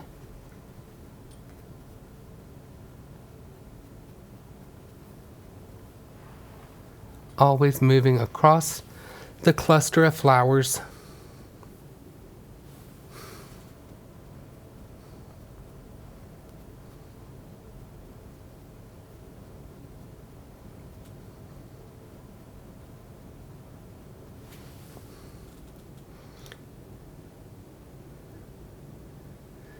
These are fun and relaxing little petals to paint. Just creating another tone of blue here on my palette. And we'll begin to add those little petals in. Let them soften into our sticky, wet undercoat. Make sure you're holding your brush as far back on the handle as you possibly can. That will make your painting much looser and much more relaxed. You have less control over the brush when you hold it this way than if you were to try to hold the brush like a pencil. That way you actually try to paint every little petal, but if you hold the brush with the handle in the tip of the handle in your palm, you'll be able to stroke these little petals on with ease. Okay. We don't have to dry all of these petals at once, but I think it's a good idea if you would pause your video once you've brought it to this stage and at least let these flower clusters become a little bit sticky. So if you want to pause your video for a while, catch up with your painting, and then we'll come back and we'll start to add some more of our highlights to our flower clusters. If your flowers are still wet, that's great. If they are slightly sticky, that's fantastic. If they're dry, no problem. What we're going to do is add some more lighter petals to these flowers, and I'm just going to add some more titanium white to this blue puddle here on my palette.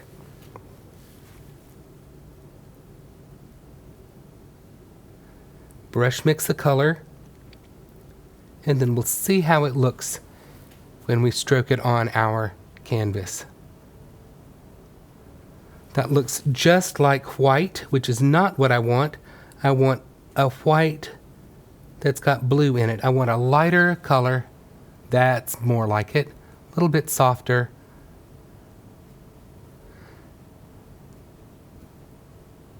And I'm just putting in a few highlight petals. I am not going to repaint the entire cluster of hydrangeas here.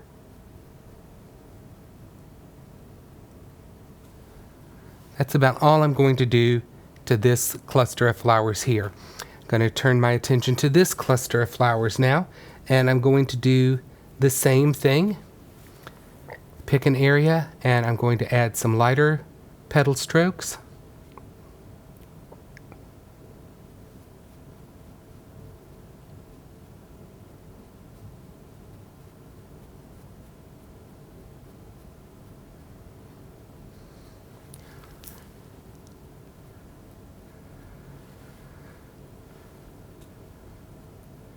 I'm just studying this to see where I think something else really needs to go.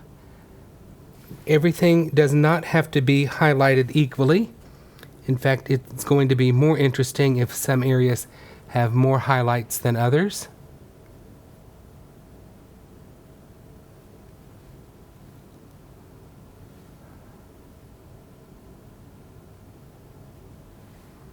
I think that's enough for this area. Well, now that I'm looking at it, you have to evaluate, and I think we need a little bit of light happening in this area right here. And that's plenty for this. We do not want to overwhelm our painting with just endless dabs of light color. I'm putting some of this lighter blue color out here on our green section so that we're repeating that color around our painting. We'll come back and brighten that up a little bit more, but let's add some highlights up in this area here.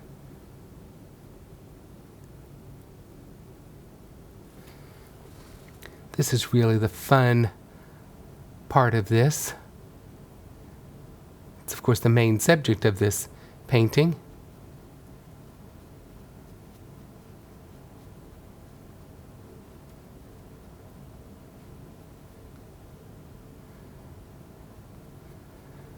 Just dancing across our cluster of flowers, adding these very, very light highlight petals.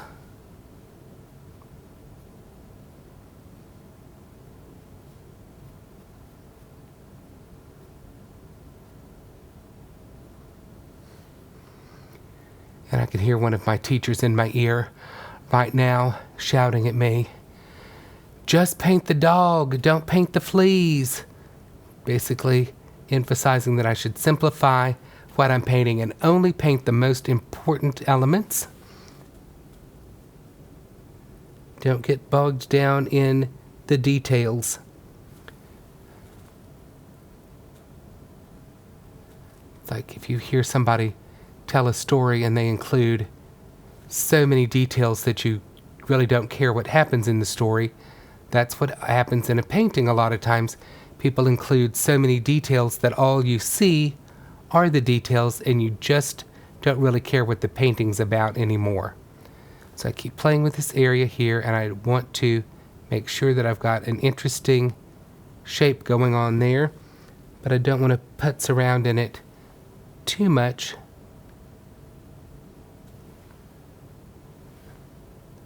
And there, I think that's more than enough that we needed there. So in this area, let's change our highlight color a little bit. And let's create a highlight color that is titanium white plus Prussian blue.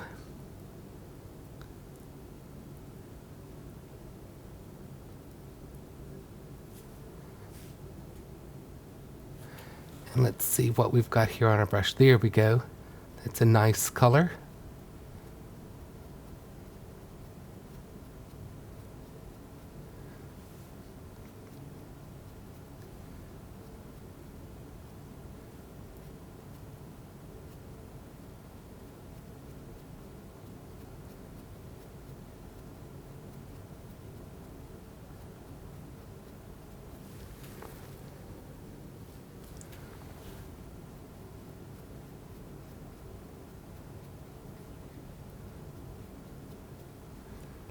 Making sure that these are spaced nicely apart so that we don't have all of our highlights just in one area. I don't want to paint too many highlights up here because this is kind of going off of our canvas and we don't want to direct the viewer's eye away from the main subject matter.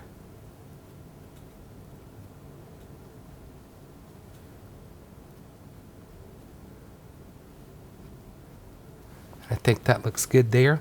So let's turn our attention back to this kind of greenish yellow cluster of flowers. And let's give it a little punch of color there. I'm going to brush mix a little viridian and white and add some yellow light to that.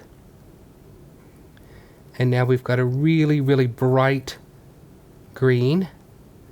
Probably need to add a little bit more white to that. We don't need it quite as vivid as I have it here on my palette. But something that's, oh, we got that a little too light. And you could play, you always have to adjust and see what color is showing up on your painting. And now I've got a nice vivid green that isn't too light or too dark, but it shows up nicely here on our painting. And we need some of that kind of intense citrus color going on, kind of a lime green. Just adds a little bit of intense color to our painting. We'll come back and use that color in a little while. I'm going to wipe my brush out really well on my shop towel, and I'm going to pick up some titanium white by itself. And we're going to pop in a few really, really bright white highlights. Not terribly many of them, but just a few in some of our lighter areas. Just want to kind of punch up a little bit of this brightness.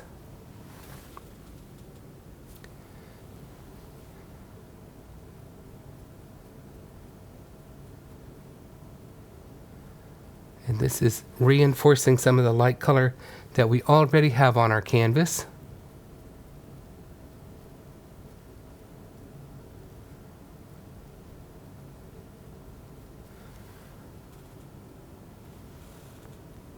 You have to be careful that you don't get carried away doing this, or you'll end up with a canvas of very light blue hydrangeas everywhere.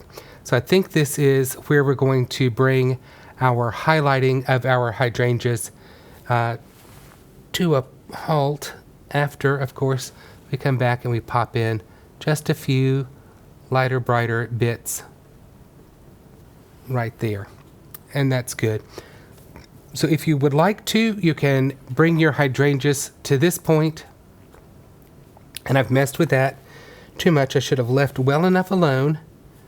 But let's come back and correct that with a few brighter bits. Okay, bring your painting to this level, and then let's take a moment to dry this so that we don't have to worry about messing anything we have on our canvas up. And then we'll come back and we'll turn our attention to our bird's nest and our glass vase. All right, now that our hydrangeas have been pretty much completed, we've got nice shapes going on there, we've got some highlighted petals going on. Let's focus a little bit more on our bird's nest and our vase. And we're going to begin by adding a few stems and increasing this dark area on the lower right corner of our vase. So I'm going to begin with a number 12 flat brush, and I'm going to pick up dioxazine purple, and I want this to be very, very dark. So I'm going to add some pure black to it. I don't usually use very much black in my paintings, but I want this to be very, very dark. So I'm going to begin to paint in some little shapes, starting here in the lower right corner.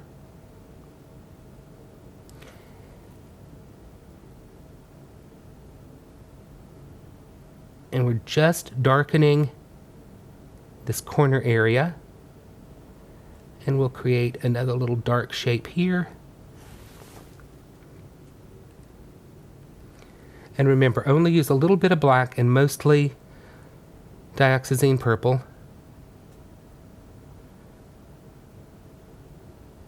And just create some little shapes.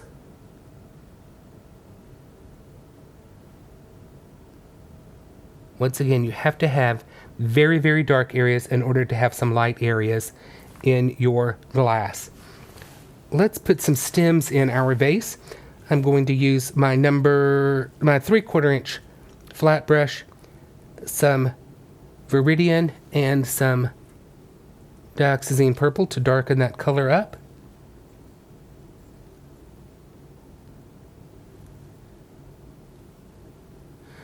Now, coming up to our vase, we're going to add some stems using the chisel edge of our brush, and we're just going to touch, we're going to pull, and we're going to carry these stems down into the vase. And we're probably not going to put as many stems as you think we should in here, because we don't really need that many. Bring one across here at a nice angle. I might press on that a little bit harder just to make this one slightly wider.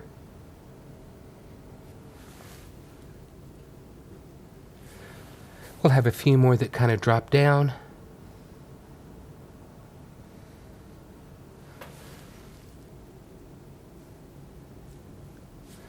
Again, don't overthink these.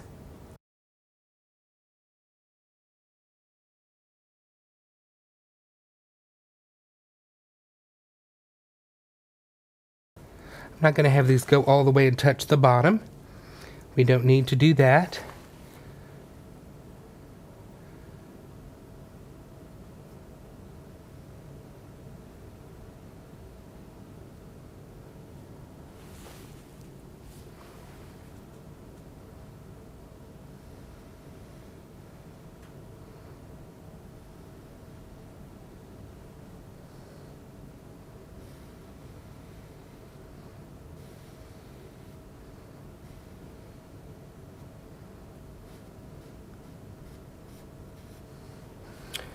Okay, I'm going to wipe my brush off, and I'm going to create a very, very bright lime green color with yellow, light, and Viridian. Just mix that together here on the palette. We want this color to be exceedingly bright.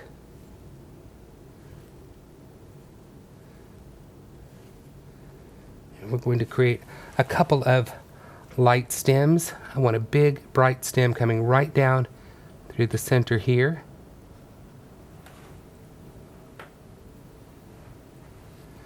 That's great. I'm going to brighten it up with even a little bit more yellow light.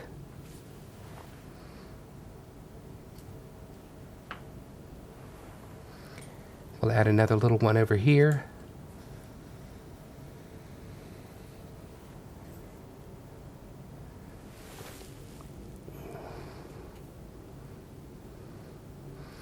I'm going to take some of this green and I'm going to add a little bit of sort of a reflection. It's not really a stem, so I'm going to deepen my bright green just slightly to create a little bit different color.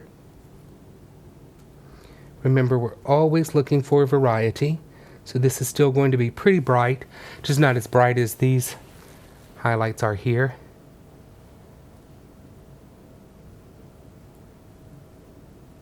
And I'm just touching my brush, tapping it on, and kind of blotting that little bit of a highlight on.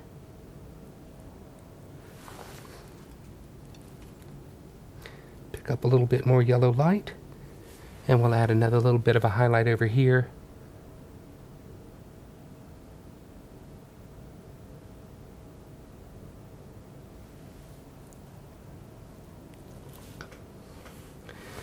Let's take some more yellow. And we're just going to add a glint using the corner of our flat brush, and we're going to just pop that glint on just like that and leave it alone. And I'm going to try to turn my brush back so that the chisel edge is next to the exterior of my vase over here. And we'll touch a little of that bright green on there. I'm going to wipe the excess paint off my brush and just tickle this back edge to soften it a little bit.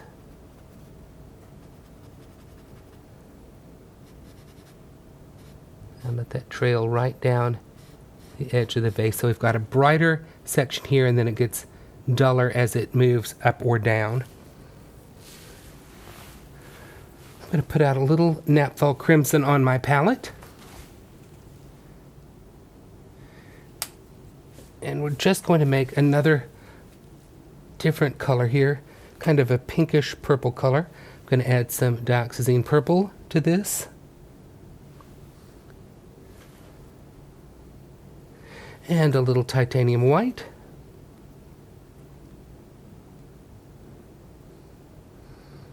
So it's a violet with a little bit of a reddish tone to it. And let's come in here and add a glint of that. And then let's make this glint a little bit more interesting with just another little kind of an upside down exclamation point. So we've got our period there, and we're going to make our little top knot just like that. And then let's add another glint of that coming along here at the bottom of our vase.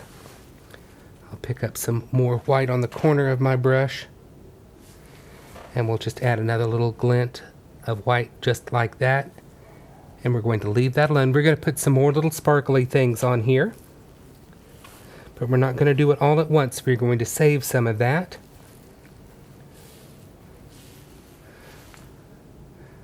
We're going to turn our attention now to our eggs in the nest. And I'm going to put out some ultramarine blue.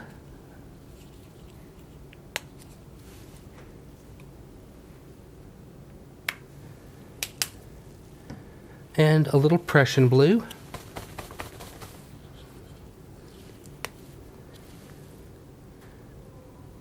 We're not going to need a lot of these colors because our eggs are pretty small, but I'm going to take my number 12 flat brush and the ultramarine blue, and I'm going to undercoat the eggs nice and neat, making sure they have nice smooth round edges.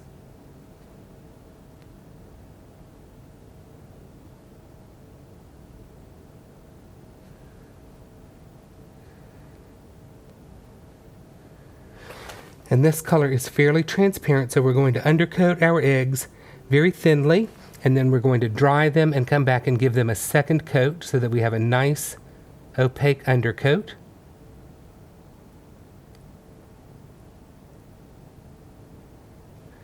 So the most important thing is that the eggs have a nice shape to them.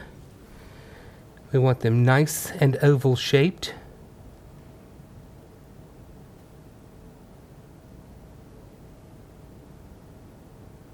Lots of things in this painting did not have to have any specific shape to it, but your eggs do need to be perfectly egg-shaped.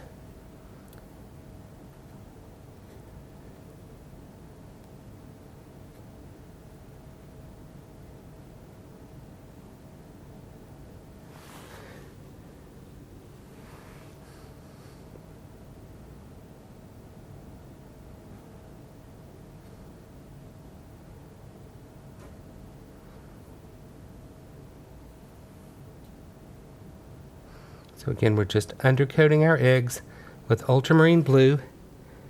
As I said, it's a little bit transparent, so we're going to undercoat, and then we're going to dry this and give it a second coat.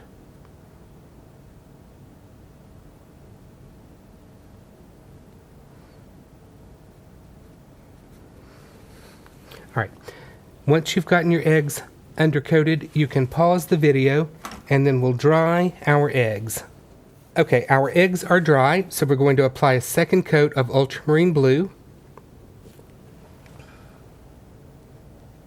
Again, and now we got a nice undercoat, so our second coat is much, much darker.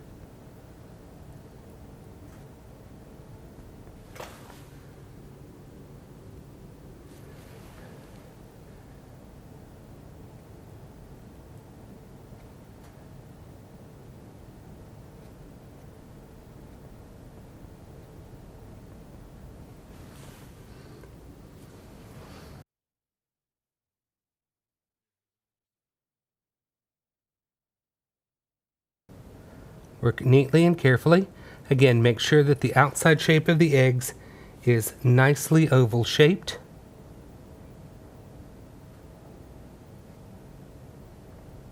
All right, I'm going to pick up some Prussian blue on one half of the brush, and I'm also going to add a very small amount of black to my Prussian blue, making this a very, very dark color.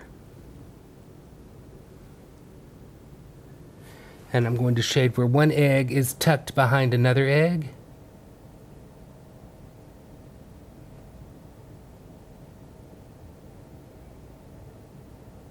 Just pat this color on.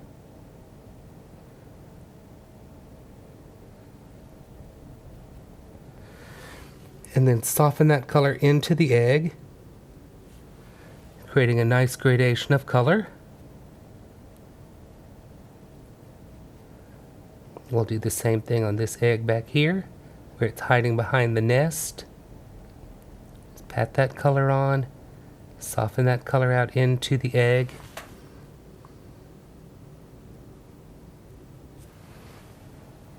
And darken where it goes behind this egg that's in front of it.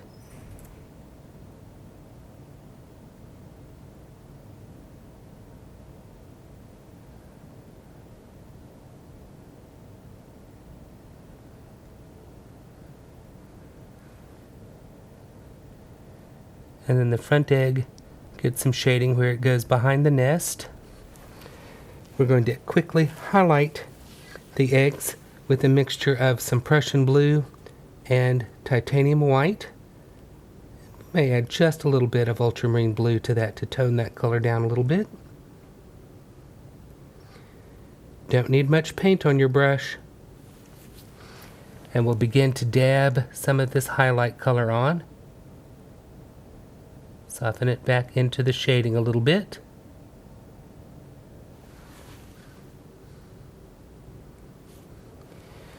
We'll do the same on this egg. Stroke some of that light color on. Pat and soften that color back in. Don't overdo these eggs. Try to keep them simple. A little bit on this back egg. Pat that color on and just soften it a little bit. Wipe the excess color off your brush. We will pick up some white on one half of the brush. Work that into the bristles here on the palette. And we'll come back and we'll add a little bit of a highlight. And we'll just tickle the edges of that to soften it. And we will repeat that same process on our other two eggs. Apply the highlight with a little bit more pressure and then a very light touch just to tickle those outside edges and soften that highlight. And repeat it here on the back egg.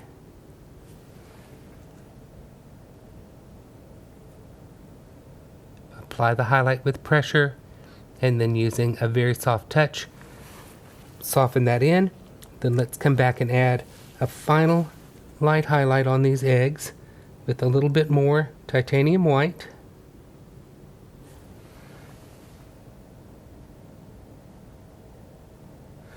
Don't make it just a spot of white, but a little bit of an area.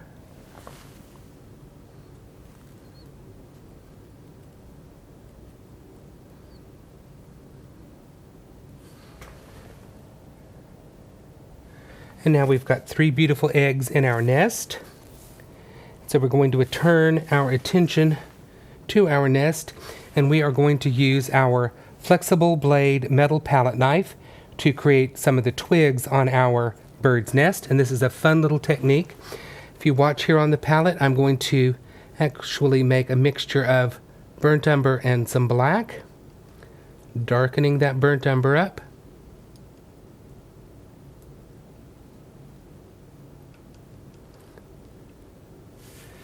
Then I'm going to take this dark mixture on my palette knife, loading one edge of the palette knife with a nice little bead of paint. And when we set our palette knife down on our painting, we can drag a nice little broken twig onto our bird's nest. And we can do that another one. Just aim and press that down, and you begin to let some of that color drag off the edge of the palette knife, creating some nice little twigs. You need to pick up paint fairly often because we are removing quite a bit of paint when we drag these little twigs onto our bird's nest.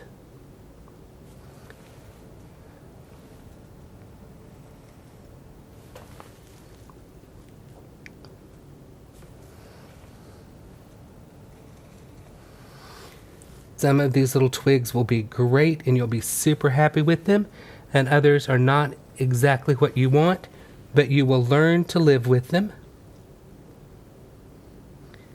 Remember, you got to get what you get, and you don't pitch a fit.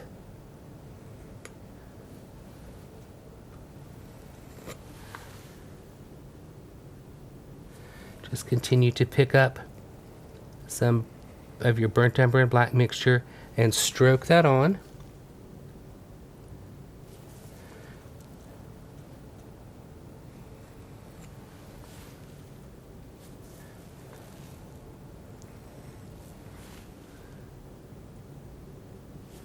We're going to come back and do some more with our flat brush, and maybe even some work with a liner brush here, but it's nice to establish some of these darker areas using the palette knife because you get such a difference in texture this way.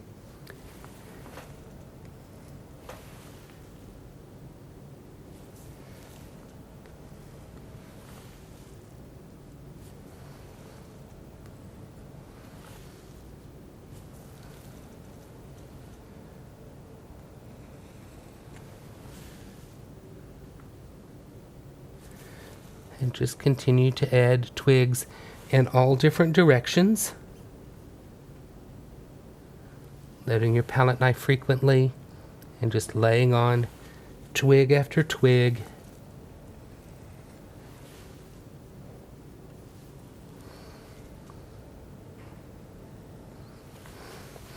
Let's shift to our 3/4 inch flat brush and some of our darkened burnt umber, which is burnt umber plus a little bit of black. And let's use the chisel edge of our brush to add some of these.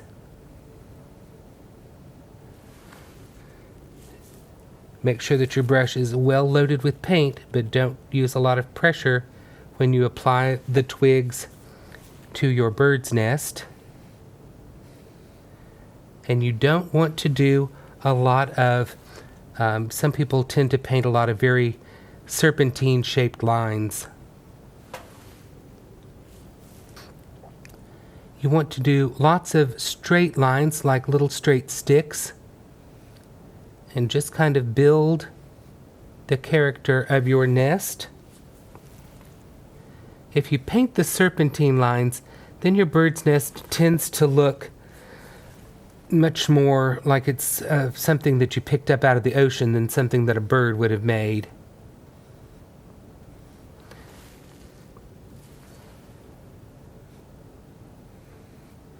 So just adding these little straight lines here, moving around,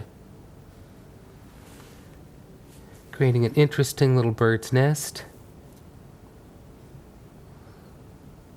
It's also fun that we've got all of these strange sharp angles which really contrast with the very soft nature of our hydrangea flowers.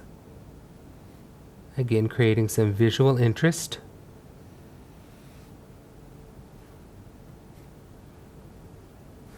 All right, let's we've got some burnt sienna out here on our palette, and this is our nice rusty red color that we used inside of our bird's nest.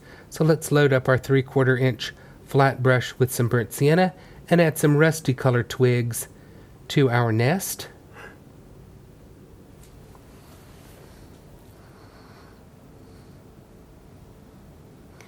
Again, we're going to kind of work these over and in between our dark burnt sienna twigs.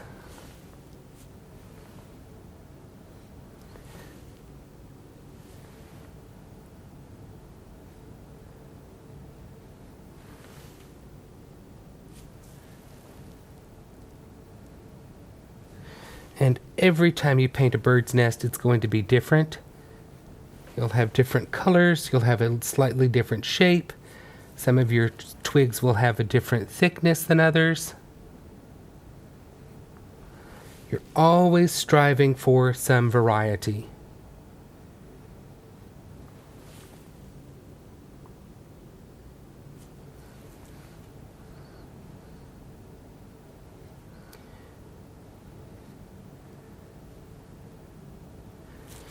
All right, I think that's enough of our burnt sienna, so let's wipe our brush of our burnt sienna and let's pick up some yellow ochre.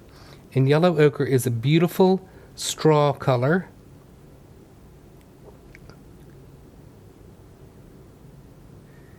And we'll add some accents of this straw color to our nest. We're repeating some of this color that's already in the nest by just highlighting some little bits of twigs here and there.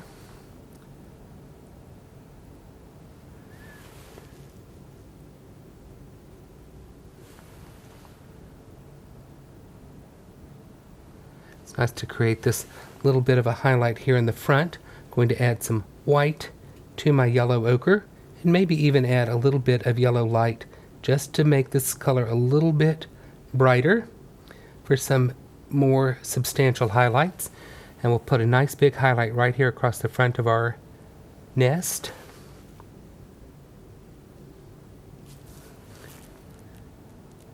Right next to our eggs.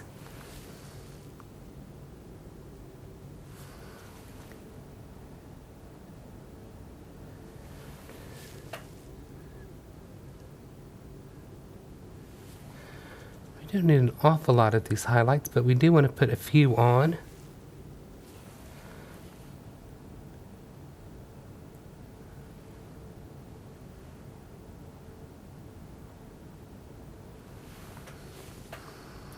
Add a little bit more white to this, making this color a little bit brighter, and a little bit more yellow light to make it a little bit more vibrant. Again, we're just brush mixing these colors here on our palette.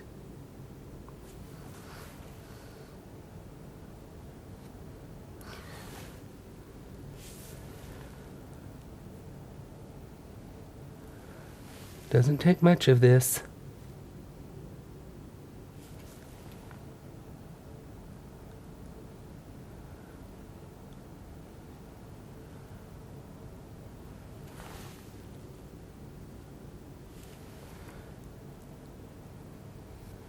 Okay, I think that's enough with our bird's nest. We have a few other highlights to add to really bring our painting to completion. But before I add some of those final highlights, I do want to add what I like to call a little rogue color.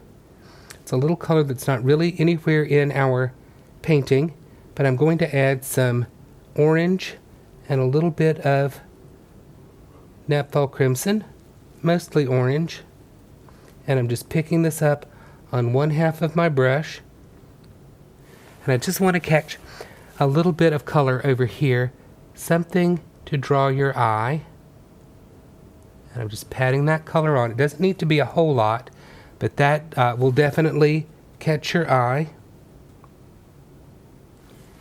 and it's just that red light and orange. And then I'm going to put a little dab up here, soften that in a little bit, because we want to carry that around in a couple of little places. And then I'll put a little bit right out there in our bird's nest. So now we've got a little bit of eye-catching color in 3 little areas there. And because we have some burnt sienna in our bird's nest, and we probably should reflect that into our glass vase a little bit, I'm going to just come in here and I'm going to add a little glint of burnt sienna. It's just a brush stroke dab on there, and that's all we need to do for that. Before we highlight, I do want to add the illusion of some shadowing going on. And to do that, I'm going to use my 1-inch brush. I'm going to dress it with some floating medium. And my brush has some blue colors in it from when we were painting our hydrangeas, so that's fine. I'm going to pick up some dioxazine purple and whatever was in my brush, just make a kind of a translucent color. And I'm going to begin to tap this color along underneath my vase.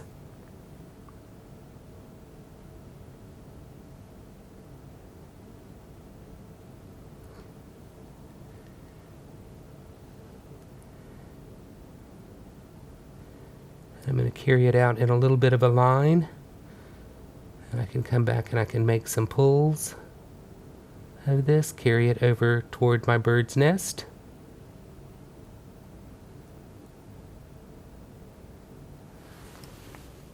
I'm going to take this color and actually carry it directly underneath the bird's nest. Just kind of merging my bird's nest in with this illusion of a little bit of a table. It's not really a table, it's just some dark color.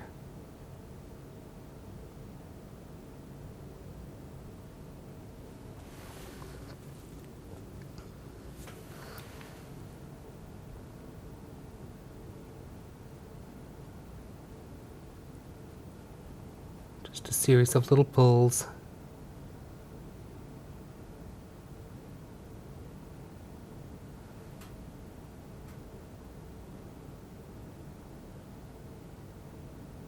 Can augment this color by adding a little bit of Prussian blue to it. Just mixing it here on my palette.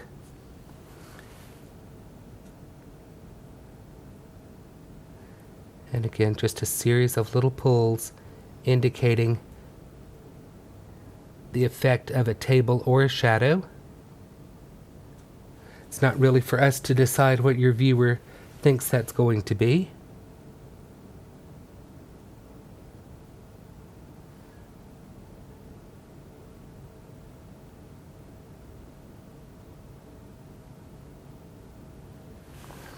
Going to darken this with a little bit more dioxazine purple. And right here under the center of the vase, we're going to tap on a little extra dark. And we'll also extend that to the left.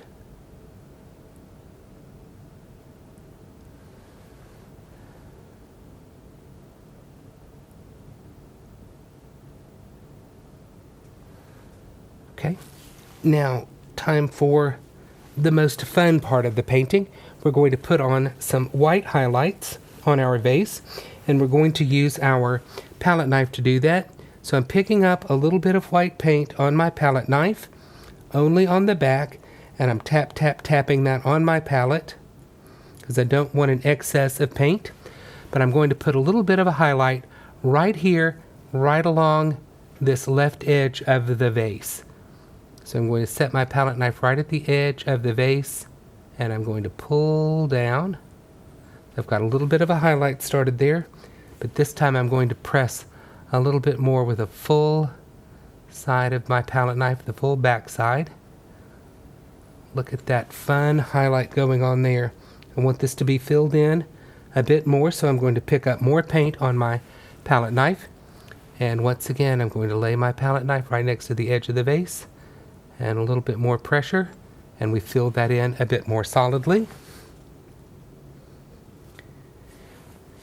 And I don't really want to play in this too much more, because you can take a good highlight and really mess it up, but that's a nice strong highlight there.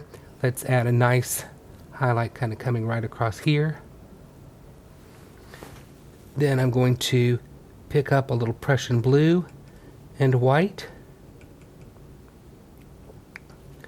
and make a nice light blue color.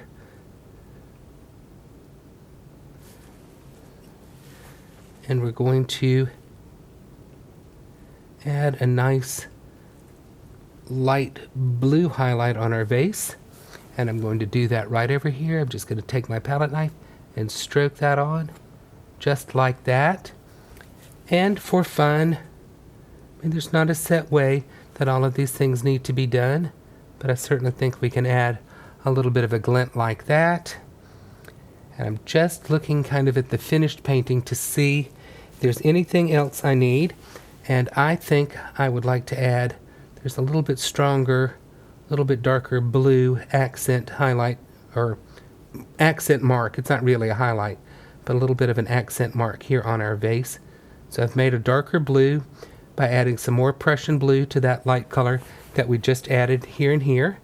And so I'm going to just add this little mark of blue right there. And that was so much fun, I can't stand it. So there we go. Added that on there. Wish I hadn't done all of that because that little bit of white is bothering me. So we'll make sure that we don't have that excess bit of white. And I'll just stroke over that.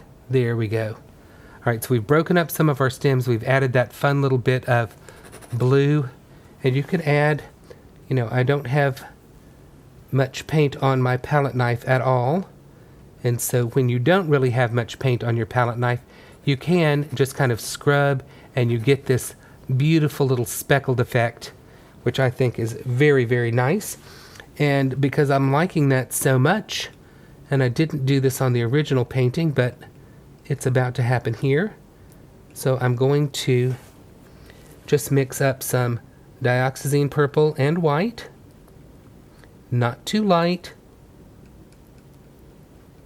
And I don't want much paint on my palette knife, but I am going to come down here and just add a little bit of an accent and scrub a little bit of that purple color off. And I think that's very, very fun. So we'll add some right in here too. Just that kind of speckledy effect there, I think is very, very attractive.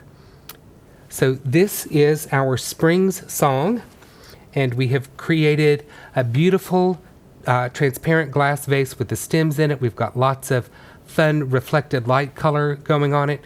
We've added a nice mark of orange there for some rogue color. We have 3 beautiful blue eggs in our twig nest. We've added some kind of the illusion of shadow and table underneath it, and we've created very, very soft hydrangea flowers, not focusing on every single petal of every flower cluster in our vase. It's really just the illusion of the hydrangea shapes, and that's really what you're looking for when you're doing a painting like this, is you only want to give the impression of the flower petals. Thanks for painting along Spring's Song. It's so much fun to paint a really big canvas, and creating that graded background is a lot of fun to do. And of course, who can resist painting a bird's nest? Join me next month when we'll be painting poppies. Until then, come on, let's paint.